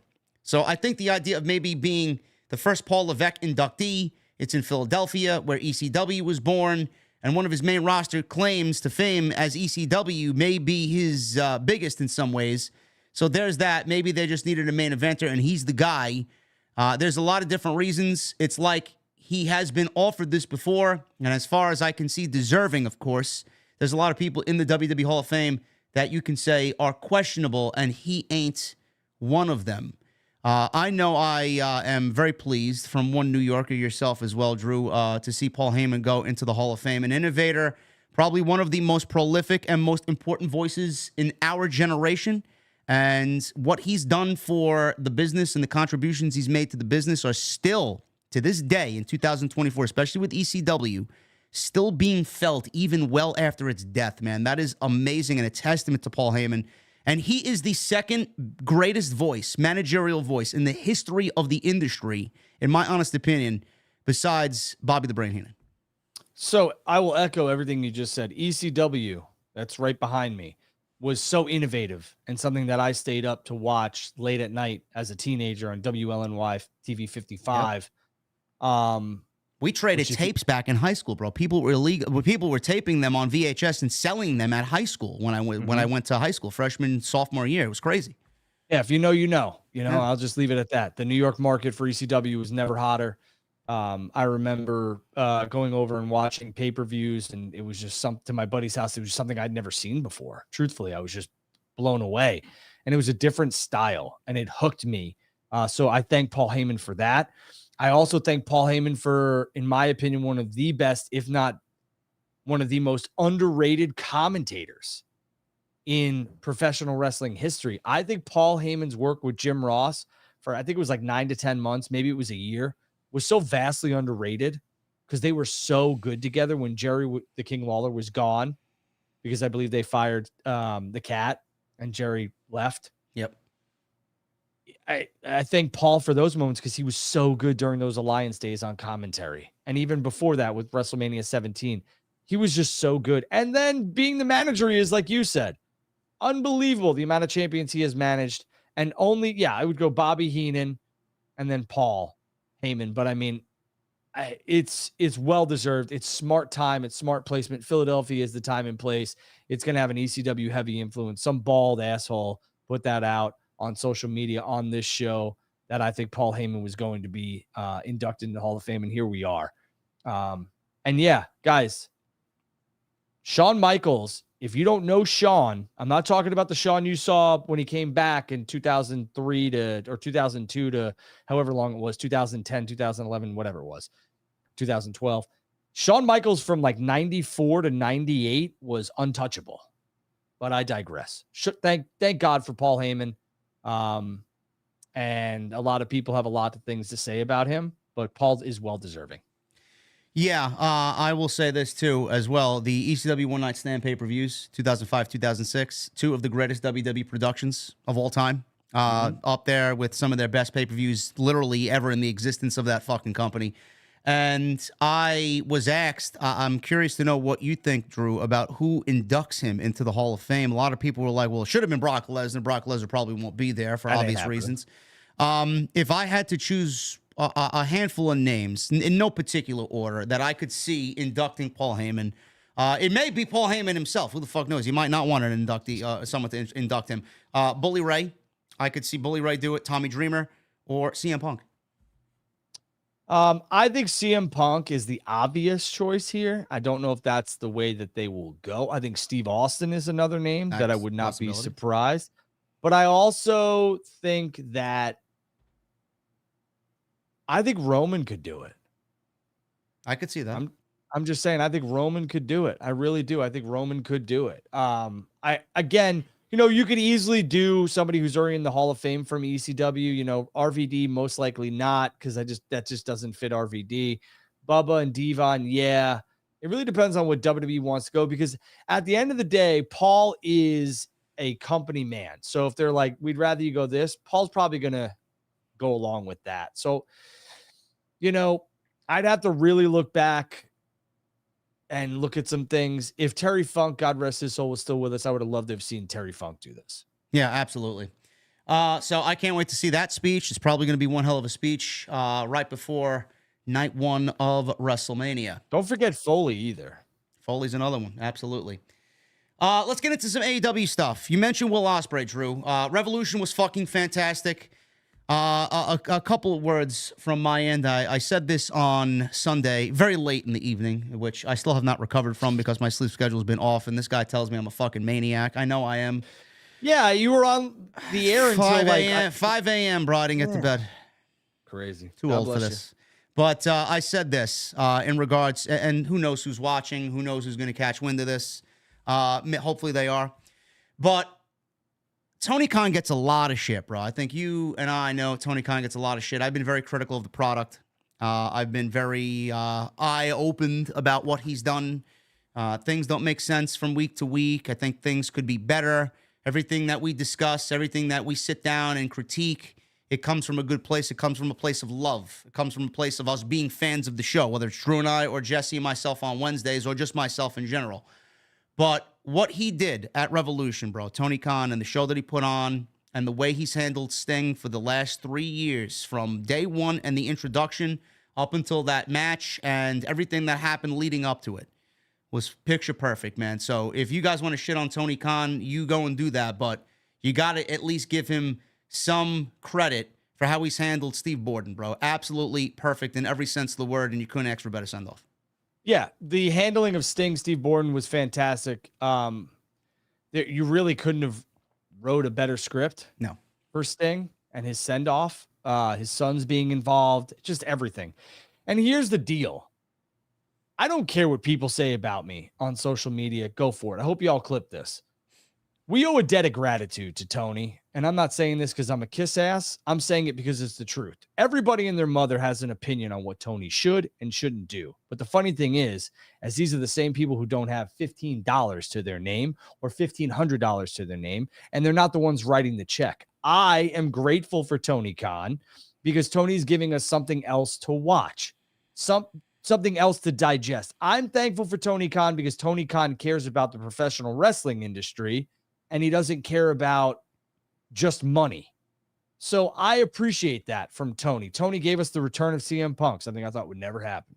Tony gave us the proper send-off. I don't want to cut you off, but I'm going to elaborate on that. Without Tony Khan, CM Punk is not in WWE right now because Punk would still be on his couch in Chicago watching the fucking Blackhawks. Same thing with Cody Rhodes. WWE would not have Cody Rhodes in the main event if it was not for AEW and Tony Khan.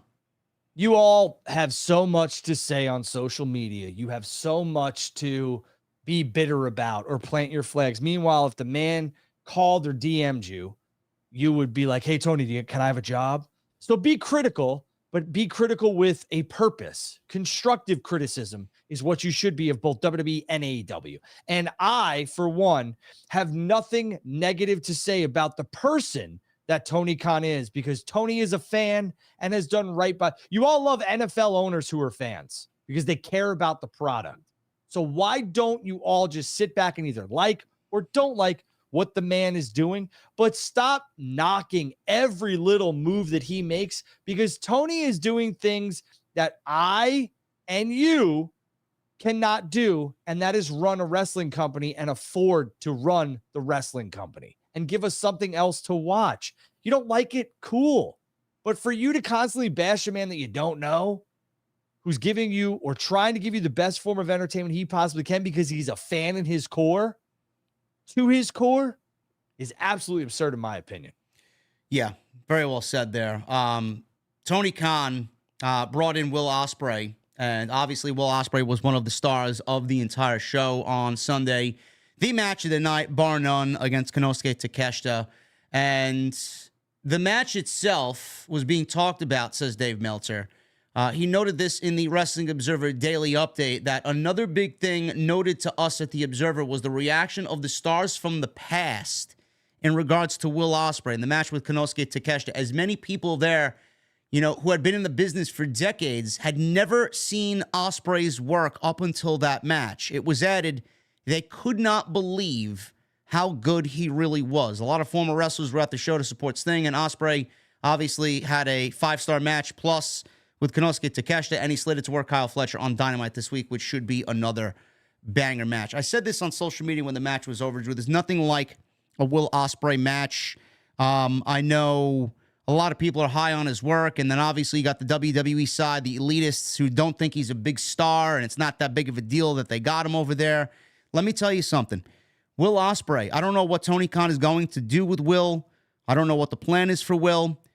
I don't want to see him wrestle every week. I don't want to see Tony blow through these dream matches every week, because there is so much more in Will Ospreay than just putting him in the ring with a Takeshita and an Okada and an Omega and an MJF, Swerve, Joe. The list goes on and on. What Cody Rhodes is to WWE now, Will Ospreay needs to be the same thing in AEW. Yeah, again, I agree with you wholeheartedly. I think AEW has big plans for Will. You could see it in the post-show press scrum, whatever they're calling it. And again, body language, mannerisms. If you study anything, I suggest you all to go study body language, because it'll help you not only in life, but maybe in your business careers. And you could tell that Tony is over the moon to have Will with AEW. And Will is excited to be in AEW. And that's a dangerous and lethal combination if done correctly. And like I've said a million times, criticize both companies, but criticize them constructively. Don't just be like, I wish this company would go away. All right, this company's going to die. What does that do for anybody besides have one monopoly? We have so many options. It's like, 32 different flavors of ice cream. But now there's, 2 major companies instead of just one. Again, Will Ospreay here in AEW has big money written all over it if done correctly. And I agree with you. We don't need to blow through dream matches. I wonder how long the contract's for, but I hope that they squeeze everything they possibly can out of Will, and it's done correctly. There is a major show happening on Wednesday. Tony Khan has alluded that it is going to be a major month. I know they got That's a not big business, is it? No, big business is next week. We got the 3-6 show in Atlanta. We got big business in Boston. And then AEW has a new pay-per-view concept, Dynasty, coming April 21st to St. Louis, Missouri. But with the Dynamite show on 3-6 this Wednesday, the company has moved away from the dark cloud that followed them after endless amounts of backstage stories overshadowed the weekly shows. And they are finally, kind of hitting the reset button here, with the momentum of Revolution going into this show on Wednesday, and then Mercedes Moné debuting on March 13th in Boston, Will Ospreay being in full-time. It all set the stage for this show. Tony Khan has said something exciting is being planned for March 6th in Atlanta. Now, this is coming from Fightful Select. What is this? What? Dynamite. What? Yeah, what about it? That something big is going to happen on Wednesday. Yeah, it's Okada. I mean, like... fuck is wrong with people? Okay. This is what Sean Ross Sapp is saying, that Okada is going to be the plan from March 6th, potentially. Sean's right. Okay. So that's that. Everybody thought the reason why that is because big business, they thought that they were going to debut Okada and Mercedes on the same show, but it might be Okada on Wednesday getting his debut, and then they have him wrestle on Big Business and then also unveil Mercedes and have her debut on the same show. Sure. I mean, but this isn't news. Sean's my guy. He's a good friend of mine, but this isn't news. I mean, Okada in Atlanta, I think, has always pretty much been the plan. But what is it with Okada in Atlanta? Why is Okada being synonymous here with Atlanta? What's the deal here? I just think that was the time and place. I don't think it's like, well, Atlanta's, Is he a Braves fan? It's Okada country in Atlanta. That's not it. I mean, I think that was the time and place because they are circling everything, just like Sting's farewell was basically AEW Revolution. Big business is Monet. That's what that is. And could I have seen Okada and Monet debut in Boston? Sure. But then if you're looking at this and you all want to, critique Tony and everybody else, it's kind of overkill. Which one are we going to be talking about? Yeah. Well, let's give them bang, bang week after week where it's almost like, we just had a Sting's retirement and now you got Okada and Monet coming in, but we better pay attention to Dynamite. And we got a new logo. And a new set. Hey, I like him. It's never mind big business. It's good business that he's stretching things out and not fucking, I don't want to get graphic here. Buster's load in one night, Yeah, it's like when I said put bullets in your chamber for your gun. You don't want to shoot them all off at once. That's how you end up with twins. Hello, hun. But I'll say this, and yes, I have twins, you sick bastards. But listen, people are gonna crap on Dynamite anyway in AEW and Tony Khan. It's like lipstick on a pig with the new logos and everything else like that. Oh, you know what? When Raw comes out with the new logo, you guys are sitting there and you're like, God, this is the best thing I've ever seen. Oh my God, guys, this is cinema. Yeah, let's just enjoy what they're doing. They're putting effort into it. I actually like it. That's just me. I like what they're doing with the Undisputed Kingdom. People want to come for me. Come at me. I'm at Andrew Baitala. It's right there. You go right ahead. Come at me. I like what they're doing with the Undisputed Kingdom. But I mean, people always want to complain about something, but all right, before I get into Tony's comments on Sting and what he's mentioned on the Scrum, go ahead, get into it about Undisputed Kingdom. I thought that they had great representation at the show. Orange Cassidy lost that title to Roderick Strong. Kyle O'Reilly's back involved now, potentially. Wardlow won that All-Star Denny Scramble match. That was a waste of time. They cut a great promo. Adam Cole was there. He's back. Who knows how soon he's coming back. Looks like the wheels are in motion there for Undisputed Kingdom. But, I could see a lot of people's hesitation. But why are you feeling so strongly now as of 3 weeks ago, Drew? We were kind of on the same page here. Well, I would say that with the Undisputed Kingdom, they were, besides Sting and besides the World Heavyweight Championship, this was the focal point of this whole pay-per-view, was the Undisputed Kingdom. Like you stated, Roderick Strong won the championship from Orange Cassidy. That was huge. Then we had Wardlow, which, to your point, that All-Star Scramble was very convoluted. People went over the top rope, and I looked at my buddy. I was like, so is that it? Are they done? But then they slid back in. So it was like a 7-pack challenge and first pin, submission, whatever. I thought that was stupid. But Wardlow won that. So now, again, now he's the number one contender for the world title. Right. And I think there's a time and place to do new things and to start new or to continue or scrap. And that's after pay-per-views with some things. And this was to start new with the Undisputed Kingdom. It added different elements to this group that might not have been the original plan or idea, but it's coming together very nicely now. And they've pivoted, which has been like the word of the month, 2 months, very nicely here. Wardlow is a player. Is Adam Cole going to ask for that championship opportunity? Because that's all part of the plan. And Wardlow's going to say no. Like, no way. Yeah. And then they're going to turn on Wardlow. And then we got a babyface Wardlow. And the Undisputed Kingdom feud for a little bit. And then Wardlow's going to go after whoever the World Heavyweight Championship is. Possibly. And you have Roderick Strong with gold. And we had Kyle O'Reilly return, which we never thought was going to happen. And he basically whispered something. Rock again. In their ear. I thought they gave a lot of time to the Undisputed Kingdom and made them a focal point. I'm excited to see what they do with them. They can't fumble this one, though, because if they do, 2 strikes and you're out with me. Yeah, it's going to be very interesting to see what happens here. And I want to throw something out at you guys because I saw it being thrown around on social media. You alluded to Wardlow, Drew, maybe going after the World Championship, and that's going to happen because he's now the number one contender by winning this scramble match at Revolution.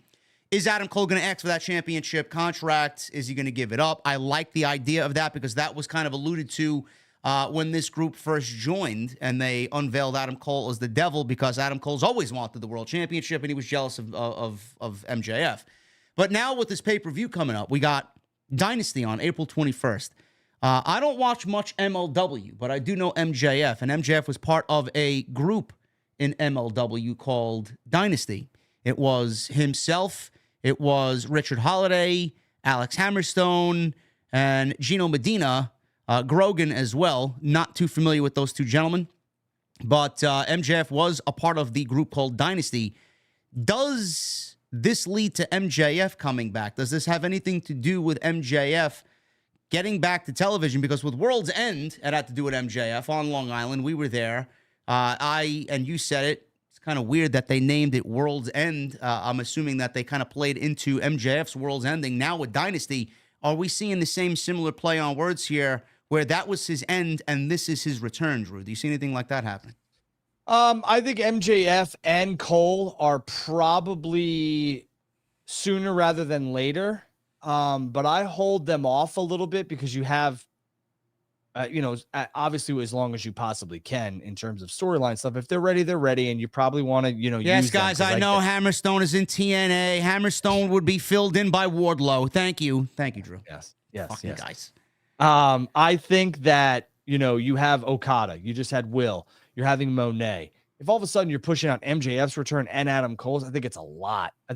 So I think the slow build for Adam Cole's return, who I think is probably very soon to be cleared, if not cleared already, and MJF coming back, I would say maybe at the end of Dynasty or maybe as we get on the road to Double or Nothing is cool. But yeah, I do believe that MJF and Adam Cole are due for a collision course, and MJF and Joe as well. Which do I think MJF's coming back with a new faction? Maybe, but I think the real beef is Cole and MJF. I don't think the Undisputed Kingdom he gives a shit about. Yeah. Truthfully. Dynasty, someone in the chat said, could be a Night of Champions concept as well for AEW. I could see that as well, but... Dude, you ripped that off from my tweet 2 days ago. Don't lie. Don't make that an original idea. You son, not you, the guy in the chat. Oh, well, yeah. I'm just saying. Yeah, I mean, we don't need another concept. Just fucking give me a streaming deal and pay-per-view where I can pay $9.99 and watch your content, please. The promo package and the promotional poster material is purple, gold, and every champion is on the poster. Yeah. I mean, when's the last time you've seen the Acclaimed and Billy Gunn on any poster of AEW? Not to mention Julia Hart. A while, yeah. They're all on it. So, it's a Night of Champions, Clash of Champions. Could be. I could see that very much being the case there. Tony Khan, he was at the post-show Scrum, and he was adamant that Sting should win his retirement match. This was coming to us from Sean Rossap of Fightful Select. He reported that Fightful was told that AEW and Tony Khan were adamant that Sting would go on and remain champion and retire undefeated in AEW. Those in AEW felt honoring Sting was the important thing to do. Sting headlining was virtually planned since Sting announced his retirement and had a big say in having the Young Bucks as his final opponents, as well as where the show should take place. I know you and I talked about this on Twitter, Drew, with a Spaces, and a lot of people going back and forth. Does he win? Does he lose? I think I was in the boat. I remember I was in the boat of him losing and having the Young Bucks be the champion. But after seeing it all play out, I don't really have a problem with what happened. So I don't have a problem with, Sting not doing the time-honored tradition in the wrestling business by going out on your back and leaving the business in a better place than it was. What I have a problem with is Sting retiring as tag team champion and then having another tournament. That's the only thing I can't stand, because I think the equity was there for the Bucks to take those tag team titles off of Sting and Darby and make it a big deal. But again, I understand, how do you get off the air with Sting kind of like defeated? I get that. And there's exceptions to every rule. You don't have to do this with Sting. Fine. But I hate the tournament concept. I think it's another miss. And I'm going to let it play out. But for me, again, the tournament was a miss. But the match and the way Sting was booked in AEW is a major win. And Tony Khan did right by Sting. But I truly believe this was a Tony Khan decision more than it was a Sting decision. Yeah, I agree. I'm not looking forward to another tournament, but we'll see what happens. I would have liked to see the Bucks win and be the champions. I think there was more equity in those titles with them winning the championships from Sting and Darby instead of having them win it in a tournament. But I don't book the show, so That's just my opinion. Sting, as far as where he goes from here, there are two possible roles here that Tony Khan ruled out, or Sting, I should say, ruled out. This was at the post-show Scrum, and he was sitting next to Sting, and Tony Khan was sitting there with Steve Borden, and he said, did Sting, Tony Khan had mentioned to me staying on board in some form or fashion. We really haven't worked anything out yet, but I'm sure we'll have some kind of conversation, and I'm saying maybe. We'll see what happens. I have no interest in being a manager or anything like that, or an agent. I don't want to do any of that kind of stuff. I'm not sure what I can offer, he says. I want to cut in here for a quick second, if I may. You know what I've noticed, and I had to say this because it's going to leave my brain because I'm trying to absorb everything you're saying. Yeah. You know what I've noticed that I don't like, and I urge the wrestlers, the talent in AEW to stop, because you're making Tony look like a money mark, which I don't like, is I know Sting said it in jest, and Sting's a really good human being, but then Tony Schiavone said something off the air when the pay-per-view was over that didn't sit well with me either. When they talk about how much you're going to pay me, I don't like that shit. I don't. Tony, and that's probably to me. Maybe Tony Khan doesn't care. Maybe he brushes it under the rug and doesn't give a shit. But for me, when Tony Schiavone, who's a gem too and a good guy, sits back and be like, Tony, how much are you going to pay me to say it this time? I don't know if you saw that. Did you? I did not. Okay, that was after the show when Sting asked Tony Schiavone to come out and do the "It's Sting." So, and Tony Schiavone goes, hey, Tony, how much are you going to pay me to say this one? He goes, I'm only kidding, buddy. And then Steve Borden Sting says, well, we could have a discussion, Tony, how much, if the money's right and stuff like that. I just don't like it. We don't need to do that. Everybody on the internet already makes Tony Khan to be this money mark. We don't need to do that. Sorry, I think if it came from them, I think it was in jest. But it does put on the impression, or give off the impression, that everybody's there simply for the money and they don't really give a shit about building the company up. Right. That's my problem with it. Like, we don't need to state the obvious. Yeah. And we know the obvious. A lot of those boys and girls are there for the dollars, and I get it. It makes sense. But we don't need to flaunt it. That's just me. Tony Khan called Sting, or having Sting retire in AEW, was one of the greatest moments of his life and one of the greatest wrestlers of all time. Khan said that the door is always open to him and they want him here. Sting added he's willing to have a talk about his future. Do you see him remaining with the company, Drew? Do you see him taking, I know he mentioned not being an agent or a manager, maybe at some point in the future. I'm not saying right now. If AEW wants to have a commissioner or an authority figure on TV, you think Sting would be that man? I know he said he's not going to be a manager. I think Steve Borden's probably going to take some time away, but I think the wrestling business has been, ingrained in his life, and it's in his blood, and it'll be there forever. I could see, Sting coming back and doing something where he helps give back to the business in a certain way. I'm not sure what that is, but I don't see Sting being full-time, backstage. No. I think he should just retire and go home and relax and have a coffee. Well, he does. I don't know if he drinks or not, but just have a cup of coffee and just reminisce and just enjoy yourself, honestly. Yeah. And again, I get it. I know the money thing was a joke, both from Sting, Schiavone, and others. I just wish it would go away. I get it. Guys in the chat and girls in the chat. But I think Sting should hang out with his family and enjoy the fruits of his labor. And, do you see The Undertaker doing stuff backstage in WWE? He does, but it's quietly. And I think that could be Sting. Yeah. I think Sting would be perfect for what Taker's doing, because Sting has so many stories and is so well spoken that, like a show on the road. Yeah, I think that they could, do something the night before an AEW pay-per-view if there's nothing going on. Absolutely. Or, maybe 5 hours before the AEW pay-per-view, like a kind of pre-show lead-in where it's one-on-one with Sting or something to that extent. I think Sting should do that. Or a podcast. Imagine Sting sitting down at home fucking doing a podcast. Yeah.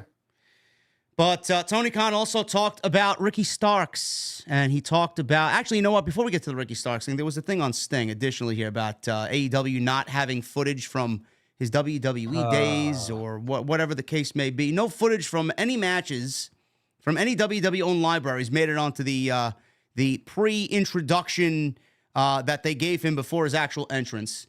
That would include Mid-South, NWA, WCW, and WWE itself. None of that was included. So, according to the Wrestling Observer, this is because AEW never asked WWE for permission to use any of that footage. The site added that there were no guarantees that WWE would have granted Tony Khan's promotion the favor, but that as of midweek, it had not been asked. So we get to Monday Night Raw. By the way, for what it's worth, there was no TNA footage either. So there was a lot of New Japan and that type of stuff, what Tony Khan has access to. And then, Drew, on Monday, Pat McAfee and Michael Cole said, congratulations to Sting. And Pat McAfee said, congratulations, Sting. It was an incredible match last night. And people fucking blew their lids. Oh, my God, WWE did the right thing and all this other shit. And they're comparing fucking companies. I'm like, can we just celebrate the guy's career without bringing WWE versus AEW into effect? It's always the same bullshit narrative with these loyalists and the flag planters, and I just can't stand it. The send-off for Sting was fantastic. Who knows if Tony asked or even was going to ask WWE for footage from WCW or anything else like that. Maybe the thought never crossed his mind. Maybe it did. I don't know. And I don't care, because realistically, everything that they needed to do for Sting, they did. His sons were there. They had 3 different variations of Sting, including the man himself. I thought that was well done. The promo before, like the video package, was well done. Everything was well done. It's about Sting, and WWE acknowledged it on Monday Night Raw on live television. They didn't have to say a word. They could have just said nothing. They acknowledged it. Yeah. So great. They put your ones up. WWE acknowledged Sting. Okay. I mean, like, if it was Vince, it would have never been acknowledged. So accept it for what it is. It's a different administration, and they do the right thing. And are you like, does that make you feel warm and fuzzy that WWE was like, hey, congratulations, Sting? Who gives a shit? They all know each other. Yeah. It's unbelievable how you guys make something out of nothing. It's just fucking ridiculous. And Sting is not going anywhere near WWE as an active competitor. You could stop that shit. You know, I did ask, well, I didn't really ask anybody. I brought it up about the motivation behind Tony Khan and why it was so important to him to get Sting out there in AEW and book him as perfect as he did. So I'm going to ask you, Drew, and this is why, Tony, you should invite us to the media scrums, because nobody asks good questions. I wanted to ask Tony if I was there, so I'm going to ask you, how much of his failed WWE run gave him the influence and inspiration to do what was right for Steve Borden in the last 3 years in AEW? Do you think a lot of what they did wrong over there gave him the mindset of like, I'm going to fucking correct this shit. I'm going to make them look like idiots for not using this legend, someone that's given back so much. I'm going to treat him the way he deserves to be treated, and I'm going to show them exactly how to use him. Here's a first on TNT. I'll pretend to be Tony. This is how I would answer, because I feel like this is what he would have said. It played a major factor in why I wanted Sting back here in professional wrestling. Sting's an icon. He deserved to be sent off the right way. And what I saw from another company, the usage of Sting, in my opinion, wasn't the correct way, wasn't the way that I remember and want to remember the icon and the legend that is Steve Borden. Sting deserved better, and I believe we did better here in AEW, and I'm forever grateful that Steve Borden Sting took the time to listen to what I had to say and was on board, because there's only one, and what they did over there in WWE was not the way Sting should have been sent away. And I feel like we did right by Sting, Steve Borden, and the character itself. All right, there you go. That's exactly what I would have. I could see that being the case with Tony Khan, the way he would answer that too. Because he was I was a fan of Sting growing up. If I'm Tony Khan, that's what before I owned this company, I was a fan of Steve Borden Sting. And for me, the way that he went out was just not the way that he deserved to go out. And I think we provided the way that Sting should have been sent into the sunset, right off into the sunset. And I think Sting would agree with that. Yeah. He did mention Ricky Starks as well in the post-show media scrum. So did Tony Khan. Apparently, there was a wild rumor going around that Starks was a free agent after his AEW contract had expired. I don't know who came up with this, but Tony Khan said this in the media scrum when he was asked about Ricky Starks. I don't know what the rumor is. Ricky is a part of AEW. Ricky is definitely still under contract with us. No, his deal is not up. I haven't seen that, but obviously we're doing Revolution today, so it came out very good, and Ricky was a big part of Sting's run. He was Sting's first match in teaming with Brian Cage against Darby Allin and staying at Revolution 3 years ago. And then to come back here 3 years later, of course, Ricky and Big Bill, I'm very grateful. I've said that to Ricky, too, both right after the match and since. I am very grateful to both of them, Ricky and Big Bill. They were great tag team champions, and what a great match for Sting and Darby to win the tag team championships. Ricky was there at the beginning 3 years ago, then a huge part of the title change, which was set for tonight, set the stage for tonight. He's been here for some of the big moments. I'm very excited about having him here. He's definitely a part of AEW and a big part of Sting's final run. I don't know where this rumor got started, but I think we all kind of can piece the puzzle together that Ricky Starks, when his contract is up and is made official by a SAP or a PW Insider, that he is E-bound, folks. It's not that big of a secret. I think, again, if you start to read between the lines, Tony gave you a very PR answer, which is, what he should have done, basically like thanking Ricky for what he's done. He was a big part in what Sting has accomplished recently and in the beginning. And we are forever grateful for what Ricky has done for All Elite Wrestling. And basically, we wish him the best wherever he may end up. We hope it's with us. He's still under contract. But if Ricky decides to test the waters and thinks that him swimming somewhere else would be beneficial to him and his family, then we wish him the best. And we thank him for everything he's done here. He also mentioned Kenny Omega. Somebody asked about Kenny Omega's status. Tony Khan says he's very optimistic of Kenny Omega coming back. I don't know the exact date. I don't think it would be fair at all to create the expectation that Kenny would be cleared by our Toronto dates. I really appreciate the question. I'm very optimistic Kenny will be coming back. I think it's an aggressive timetable, but absolutely, Kenny wants AEW stars to be great, and we can't wait to have him back as soon as possible. I don't think it would be fair to create the expectation he'd be clear by them, though. Thanks for asking. I mean, with everything that's going on right now, it is a simple answer. With everything going on right now, I think we should just let Kenny Omega get better and heal up because there was a near-death experience there, and Tony's giving us all this other shit that's going on, and people want Kenny Omega back in the fold. I get it, but health is first and foremost. Yeah, and I like Tony when he does these scrums because he's very available. Yeah. He is. He makes himself very, very available, and he elaborates a lot, which is a breath of fresh air. But again, if I was sitting there and this question was asked of me, I would just say, I'm not at liberty right now to discuss anybody's medical clearance and records, and we wish Kenny the best, and there's no timetable nor a rush for Kenny Omega to get back. His health is the first priority. And he basically did say that, but it was more of an elaboration of that.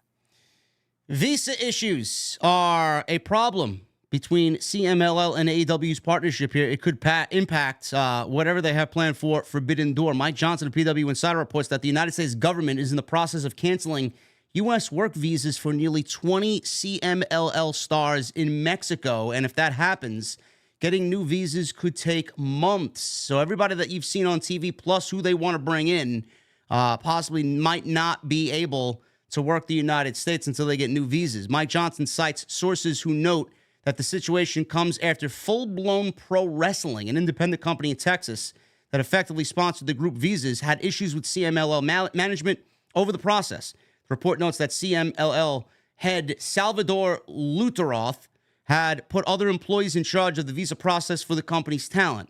Additionally, Johnson writes that the U.S. Department of Homeland Security contacted Full-Blown Pro Wrestling promoter Jerry Cadena about the visas, and Cadena was told that he could be accused of fraud if the visas were flagged.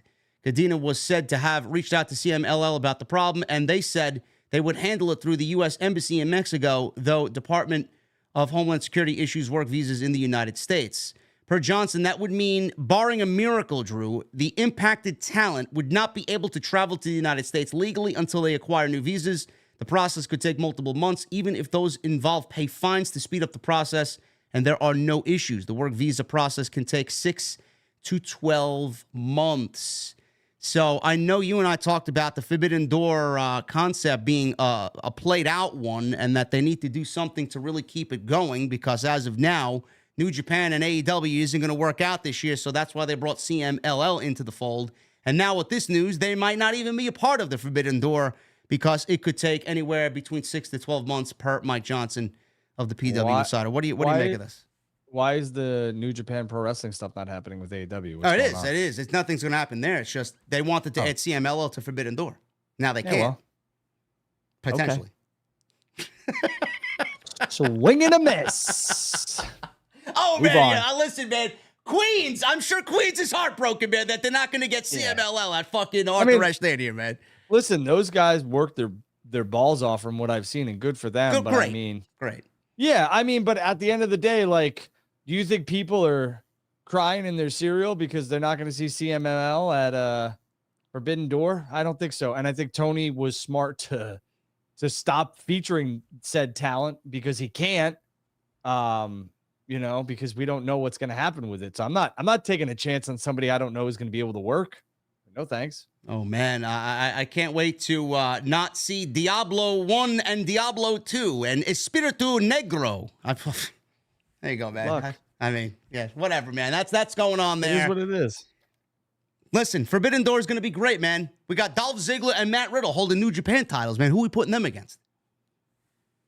There you go. That's the Forbidden Door. Isn't that something? That's the Forbidden Door. We're going to see Matt Riddle and maybe Mustafa Ali's holding a title by then, too. Who knows? It's Mustafa. Mustafa. I'm sorry. But Mustafa, like a cow. Mustafa. Shout out to Mustafa Ali. Second of all, you know what I would like to see it working in AEW right now is Finlay. Truthfully, I like to see that. Well, that's what I'm saying. But there's 3 major people that can come over and work in that Forbidden Door. Those are 3 major matches. Riddle, Nick Nemeth. You can obviously incorporate Mustafa Ali and Finlay. I like it. I mean, listen, they've burned through majority of the dream matches and they've signed basically half their talent. So we're going to have to get creative here, boys and girls. Listen, never mind CMLL. You know who's walked through the Forbidden Door? Bigger? Ooh. JD and Baydala. That's who's walking through the Forbidden Door. That's it. That's all you need to know. I'll be there. Live and in living color. I'll be there. And one last news and note here. I did not watch the video podcast yet. I will save it for my trek to the gym tomorrow. But John Cena was interviewed by Mr. Chris Van Vliet, and he mentioned something about MJF and why he thinks MJF could show up in WWE. He says, so the whole totality of the thing is I knew he was going to be at the Iron Claw premiere. I don't think the old me would have associated with him just because of how WWE I was. I am still WWE, but there is room for competition, and competition is great. And just because you don't wear the company brand I have doesn't mean you're a bad performer. Sports entertainment is a finicky business, and again, there's a lot of chances to make moments. This is one of their top performers for AEW, and I don't know if I'm going to be the target of a moment. I'm just going to support my friend in a movie. He couldn't have been nicer. He couldn't have been more cordial. We met each other, and I got pulled away to take some pictures, and then we were about to go do everything else before I even got to you. And I was like, hold on, give me 2 minutes. I shook his hand. I said, man, I'm so sorry. Excuse my ignorance. I didn't know what to expect from you today. You're a class act. I can't believe you're as professional as you are. That's just my ignorance. I'm sorry I had that judgment. I want to thank you for being so special. Thanks for making my night.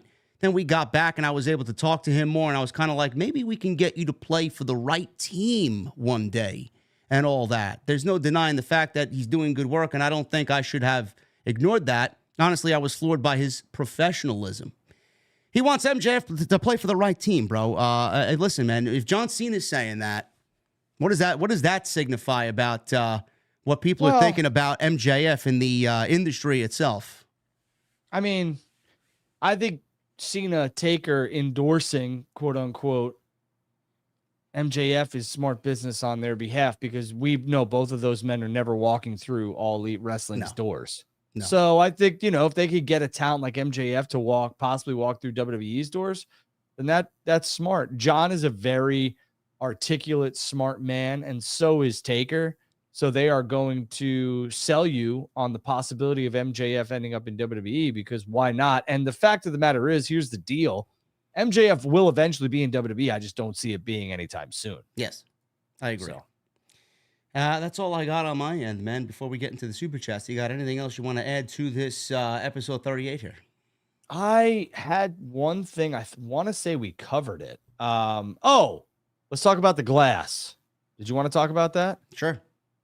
So, and I could, from Fightful's reporting, I will say this. They suspended Sammy Guevara because of... Oh, yeah, I didn't talk about that because I didn't have it in my notes. God, that's great. Yeah, they, it seems as if, where was it here? That they suspended him because I want to make sure, you give me 1 second here. I want to make sure that I'm saying this the correct way. Here it is. All Elite Wrestling has faced a suspension, and it isn't their first in All Elite Wrestling. Fightful Select learned that All Elite Wrestling mainstay Sammy Guevara is now serving a suspension in connection to the February 14th match he had with Jeff Hardy. During the match, Jeff Hardy sustained an injury, and a concussion protocol was not followed, which resulted in Sammy Guevara hitting his finisher on Hardy, which should have not happened. We haven't been given the specifics on how long the suspension is or additional details. Guevara did end up working a DQ match with Hobbs after the Hardy match. There's no timetable for Hardy's return. They've reached out to Sammy, no comment. So it seems as if that finishing move was not something that was planned nor should have been done, which led to another concussion for Jeff Hardy, which led to Guevara's suspension. Well, then, if that's the case and something happened in that match that was not planned beforehand to happen, then they did right by suspending him because he didn't follow the protocol. Right.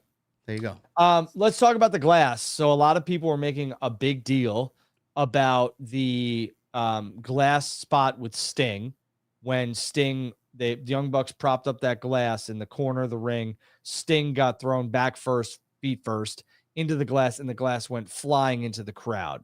Nobody has come forth and said they were injured by this or anything else like that. But a lot of people on social media and a lot of other people were saying that it's a dangerous spot, all this other stuff. There has been a lot of dangerous things that happen in professional wrestling. I understand that this was probably out of the norm, but realistically, could they potentially get sued if something actually happened? Sure. I mean, you assume all risk and liabilities when you go to their shows. It says that. I understand there's loopholes for all you ex-lawyers and social media lawyers that never went to law school. But I think this is just something that a lot of the AEW fans who are there are not going to make a huge deal about. It's the other people who weren't there or who want AEW What are we talking about? The glass that shattered in front of the front row and people got hit with shattered glass? Right. The spot with Sting when the Bucks hip tossed him. And the glass, we could probably show the clip, but we won't. Kind of flew into the crowd. I saw it. Yeah, and then I saw the warning that AEW puts up before the shows too. Yeah, and a lot of people were just like, "Oh, this is dangerous, stupid. They could have, they could be out of business." Blah blah blah blah blah. I don't know that. I just thought it's coming from the people who want to see AEW fail. I know. I mean, they complained about Darby taking the bump and called it unnecessary. You know what's unnecessary? Darby climbing Mount Everest. Why don't we stop him from doing that? Yeah. They just recorded their highest death total of the ever last year for people who attempted to climb Mount Everest. So, come on. If the guy wants to jump off a fucking ladder through glass, let him. Let's stop him doing the fucking thing that actually is going to kill him. Anyway, some people are already complaining online, too. Look at this. Son of Fit Finley. Brogan Finley made his NXT debut as a new talent on the show. Uriah Connors is his name. Sweet. Uriah Connors. Instead of keeping the Finley name. Okay. Yeah, I mean, that one I don't understand. Whatever. Anyway, guys, we're going to get into the Super Chats. We thank you for joining us here on episode 38 of TNT. Always a good time to hang out with you guys on a Tuesday night. Follow us on social media at JD from NY206. Twitter, Instagram, TikTok, and Cameo. Follow Drew at Andrew Baydala on X as well. Hit that subscribe button down below. Turn on the bell for notifications and make sure you guys hit that thumbs up, man. We are 150 away from 1,000 likes. Would love it we get as close to 1,000 as possible. Michael Krause with a $2 super chat. JD Drew, hope all is well. And both of you get some rest. Thank you, Michael. Thank you. Adam JD519 with a 5. JD Drew, hope all is well. Always look forward to TNT every week. Thanks for all the work, guys. Thank you, Adam. Vinny with a $4.99. Only thing Rock saved was his ego. Also, I'm 100% convinced that Brian Gewirtz, or whatever his name is giving Seth and Cody shit material on purpose. Well, I don't know if it's on purpose, but it wasn't good. Tribal Chief with a $2 super chat. JD Drew, love the show, pals. OTS for life. Thank you, Tribal Chief.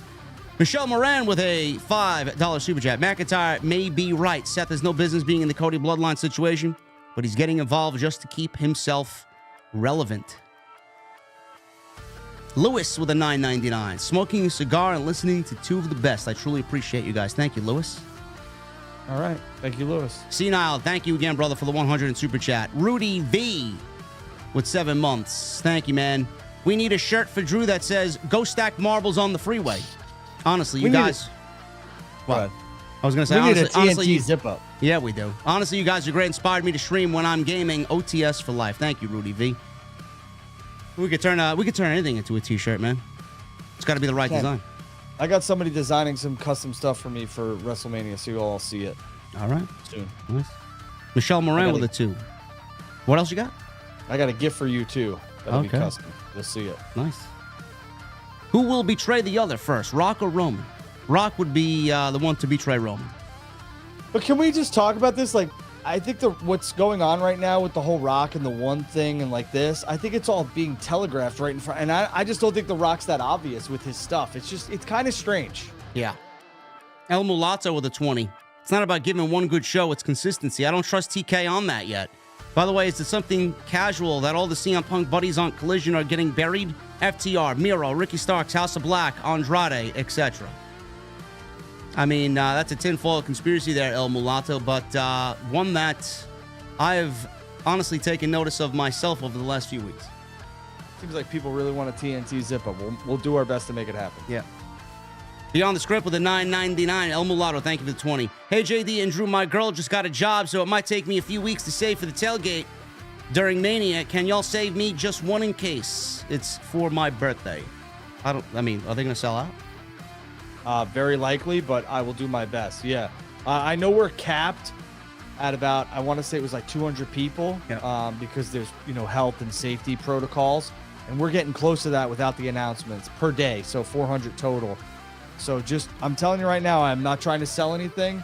I don't make a dime off the tailgate. Neither does JD. We're just doing this for y'all. That's the honest to God, 100% truth on my kids. I am not making a dime by any of you signing up. Nothing. Nope. I don't see a percentage. We just want you guys to have a safe place to have fun and hang out with us and get to meet some past professional wrestlers and present. We'll see what we could do beyond the script. We'll see what we could do, man. El Mulatto with a $4.99. I forgot to mention how Jay White is doing Bang Bang Scissor Gang. Triple H, rescue that poor guy ASAP. Yeah, Jay White is not looking good right now, but Jay White is too good to just let that shit slide, man. So he'll be fine. Lord Gasmic with a $10 super chat. Raw needed Mick Foley to tell Cody Seth to shut the fuck up and watch what Rock did to him at the Royal Rumble in '99. That's the side of the Rock that's always been there. He even said he would bash Cody's brains in. I mean, I wouldn't mind the legend or two getting involved here, but I think Steve Austin could be the only one. yeah. Raging Girl Gamer with 41 months. Thank you, Rage. Seth, Diarrhea line is just as worse as Omos not being champion yet. What is going on? Plus, Charlotte isn't on TV. That's such a terrible time to be a wrestling fan. I don't know if you're serious or not, Rage. I might have to kick you out of the venue, honestly. We don't take that slander around here. Please. Cody Marks with a $9.99. Cody Rhodes will be booed at WrestleMania. Cody has mediocre charisma. Philly, the home of ECW, will be cheering for Paul Heyman and the Cool Bloodline. Nobody but the IWC wants to see John Cena Part 2 as champion. Wow. It'll be interesting, right? Because everyone's like, yeah, if Cody doesn't win, I'm going to smash my TV. If Cody doesn't win, the place will riot. I think the opposite, but we'll see. Frank Morano with a $10 super chat. I really want to see CM Punk induct Paul Heyman into the Hall of Fame so Roman can question the wise man as to why. Heyman squirming is always fantastic storytelling at its best, in my opinion. That's an interesting take there, Frank. Using something that happens at the Hall of Fame for long-term booking? Mm-hmm. We'll see. Krauser with a $5 super chat. Hey guys, WWE 2K24 put HBK's WrestleMania 25 entrance in the game. It's been really fun so far. Got my hands on a couple of heavy fossil packs at the card shop. OTS for life. I'm not buying the game as of right now because it always goes on sale 2 months or 3 months after the game's release, so I'm waiting. I did not buy it, but I was sent some things. And so I'm like a arena and like little intricate details, I would say nerd. Yeah. And I hated the WrestleMania 10 arena because it's not accurate at all. No, I saw that. It's not. Rod Mosley with a 5. Another TNT monster show. Thank you, Rod. Appreciate you, brother. Gary with a 10. Thank you, Sting. Being at Revolution in person was an amazing experience. Attending my first WrestleMania this year. No promises I can make the meetup, but if I see you guys, expect a shot of Jaeger. Oh. Jaeger? I haven't done Jägermeister since my college days, and just the thought of it makes me want to regurgitate here. Thank you, I'm Gary. more of a tequila guy, but thanks, Gary. We're looking forward to it, man. Vinny 499. Did you guys see AEW basically say, if y'all get hurt by the stunts, it's your fault for being in the crowd closer to the action? LMAO ridiculous.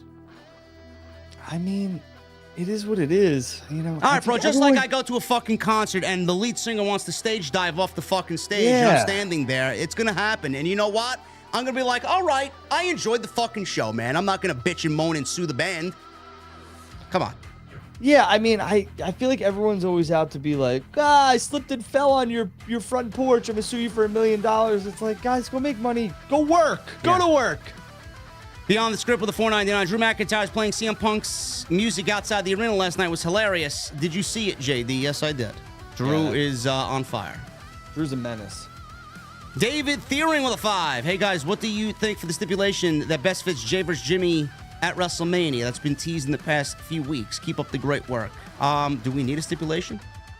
No. And again, I've seen a lot of people put out, they think Rikishi's going to be like the special guest referee or something to that extent. I doubt that highly. Why reality sucks with a $5 super chat. Seth's face when on the middle of Cody's promo was a look of disgust. What is going on? Is he going to give into the Authority 2.0 Anoa'i style? I saw something like that about what you said, Drew, with the way Seth Rollins was looking at Cody during one part of that segment last night. Yeah. I also, again, you know, Seth put up the L2. It's very strange. Very weird. I don't know. There's no reason for Cody to trust Seth and for Seth to want to help Cody. And because they're trying to take down the bloodline, blah, blah, blah. I've heard all your fucking rinky-dink explanations, and it doesn't fit for me. I'm sorry. Yeet with a 199. What are your thoughts on the new AEW logo? I like it. They're gonna need more than a logo. They're gonna need more than a logo, though. It's about what happens on the show, not a logo. Jamel Turney with a 199. Boy, I'd love to see Punk and Rock on the mic. Ooh. I don't know if we'll get that, but yeah. El Mulatto with a 499. Given the fact that this guy was put off TV by Solo, is there any chance that John Cena intervenes to help Cody in night 2? Maybe. I wouldn't put it past him. They're looking for a role for him, potentially, if he's got some free time. For sure. El Mulatto. Thank you, man. Ricardo Linnell, 43 months. TNT with JD and Drew, the best show in the IWC. Salute, my friends. What the fuck are you guys drinking? Thank you, Ricardo.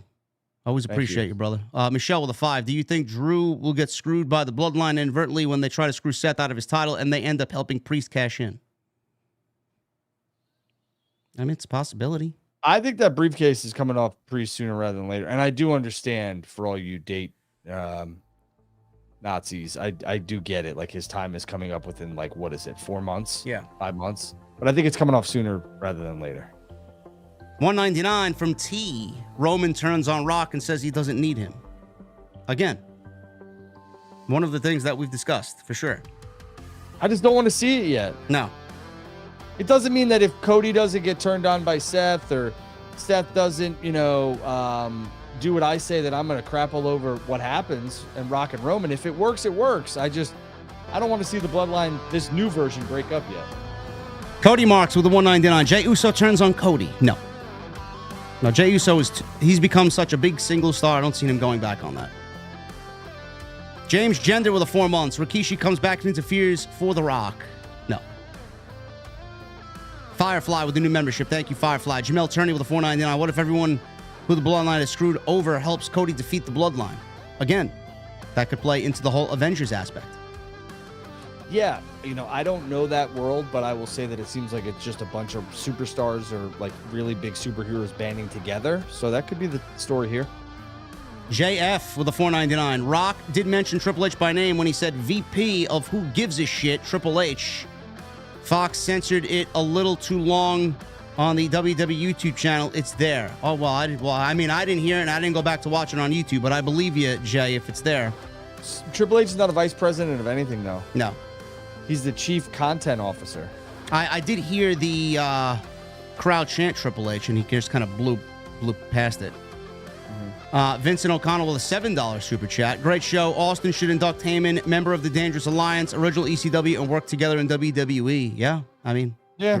Drew did mention that for sure. James Gender with a 5. There's a clip of it on Facebook, unedited, and you only see the poster once. Yeah. I'll have to go back and watch it then because I really missed that. That segment was a miss for me for that reason.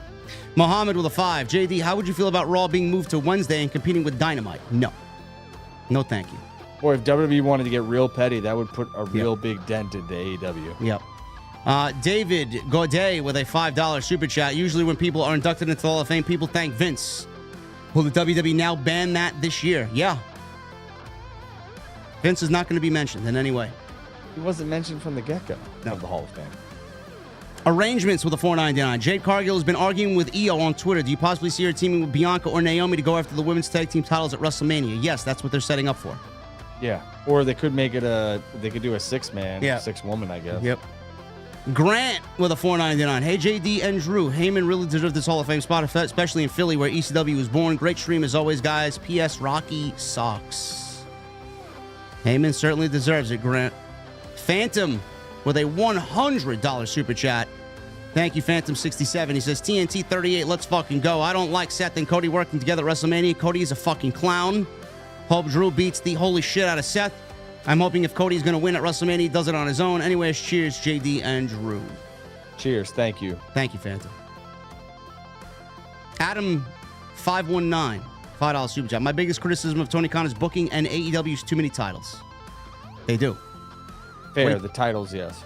Arrangements with a $4.99. Trying to decide if I should attend SmackDown or Hall of Fame or the Ring of Honor show Friday of Mania weekend. What do you guys recommend? You know, it's tough. The Hall of Fame is always a good time, but I liked it when it was a standalone. Me too. I'm going to say SmackDown or Hall of Fame arrangements. Jack Glancy with a $5 super chat. If Sting was in the WWE under Vinnie Mac, he would have lost to Austin Theory in his retirement match, or worse, JD McNuggets in 1 minute. Well, that's why that's why he's not in WWE.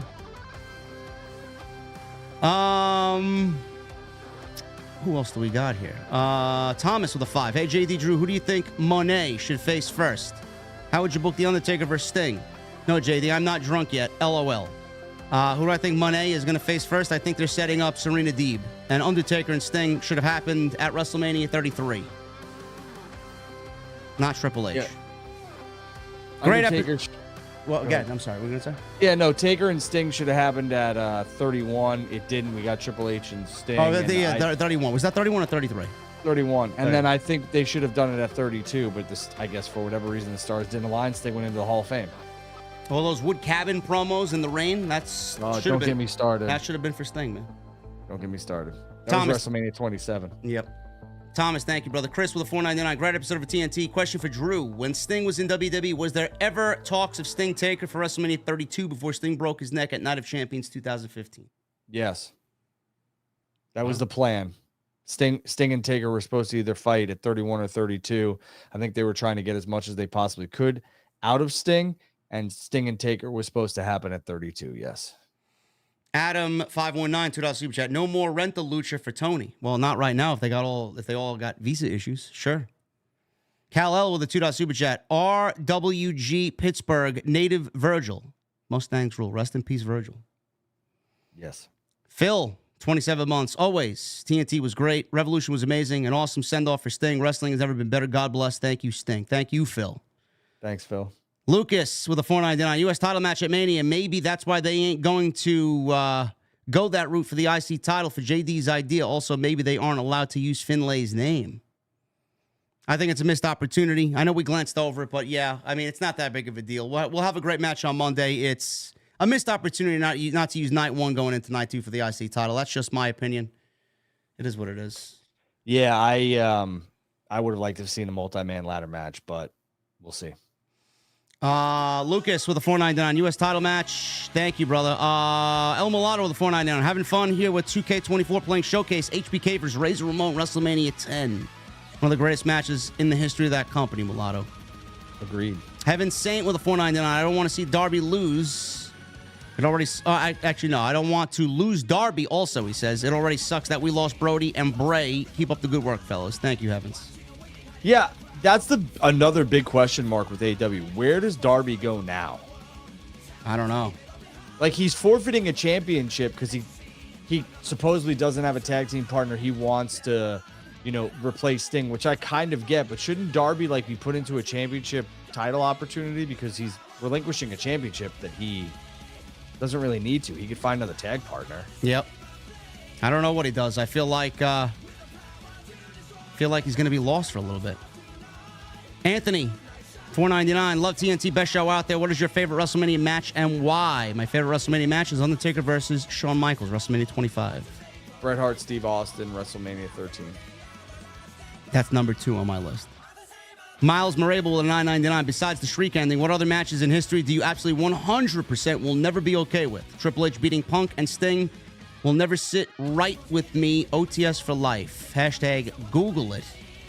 Bray Wyatt losing to John Cena is one of those ones that bothered me. I have to really think about this one, but I'll say just off the top of my head, I think I'd say WrestleMania 31, Sting losing to Triple H. There you go. Clone Force with the $1.99. Drew screws over Cody and Seth at night 1. Again, it's a possibility. Also, Cody should call MJF to roast The Rock on the microphone. I wish. Jason Barker with a $5 super chat. I appreciate y'all being here. And that Spaces from Saturday was a treat to be on. I speak for everyone there who wants to appreciate you, JD, and Drew. Thank you, Jason. We appreciate your support, brother. Thomas with a $5 super chat. Seth told Cody that he would be his shield. Chair to the back of Cody, just saying. Again, it's all in everybody's mind. All these different ideas, man. We could see any one of these things play out. I'm just going to enjoy the ride. Yep. Jamel Turney with a $4.99. What's your opinion? Drew, what's your opinion of the women in their feelings and not grasping the business they're in? You are going to get booed. No need to insult the fans, meaning the Maxine Dupree situation. No comment. No comment. There you go. I think I said enough for everybody. Phil with a $4.99. How do you feel about the gauntlet match to determine the IC title number 1 contender? It's either Gable or Sammy. I'd be fine with either, but I'm going to go Sammy. I don't know. I'm gonna go Sammy. I think they're gonna give it to Gable though. Yeah, I think Sammy. Adam with a $6.99. It's strange that there's no censorship black screen on the Canadian streaming service I was using. Can you see WWE exploring doing a show in the Sphere in Las Vegas? Absolutely. I think the Sphere is going to be something that both WWE and AEW try and get their hands into. Yep. But I think since MSG owns the Sphere or paid all that money to have the Sphere built, I do believe that it'll be WWE exclusive. DJ X Scratch with a 5. Ticket sales for tomorrow's Dynamite are very low. Why do you think that is after a super hot Revolution pay-per-view? I don't know. I didn't know what the ticket sales were. Are they that bad?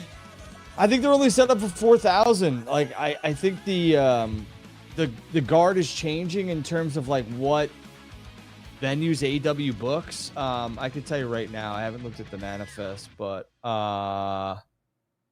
they're in where? Duluth? I have to bring up my app here.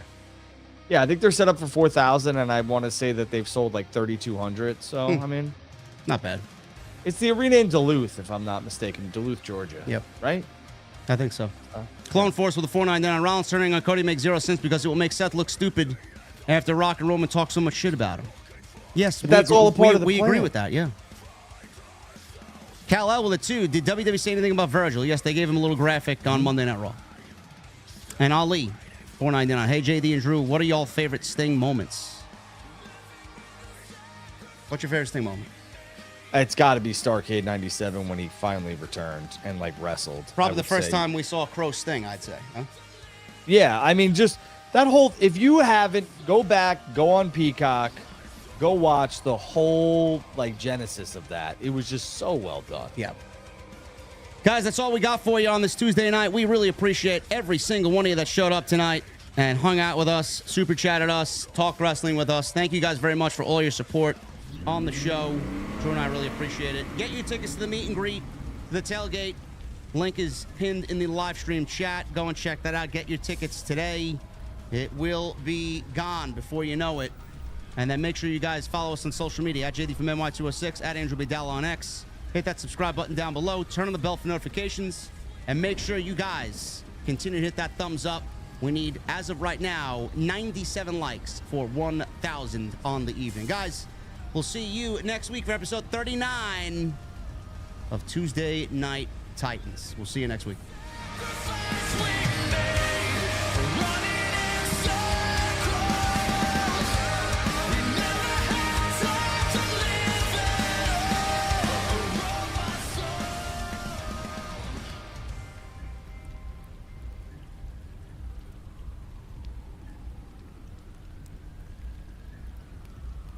We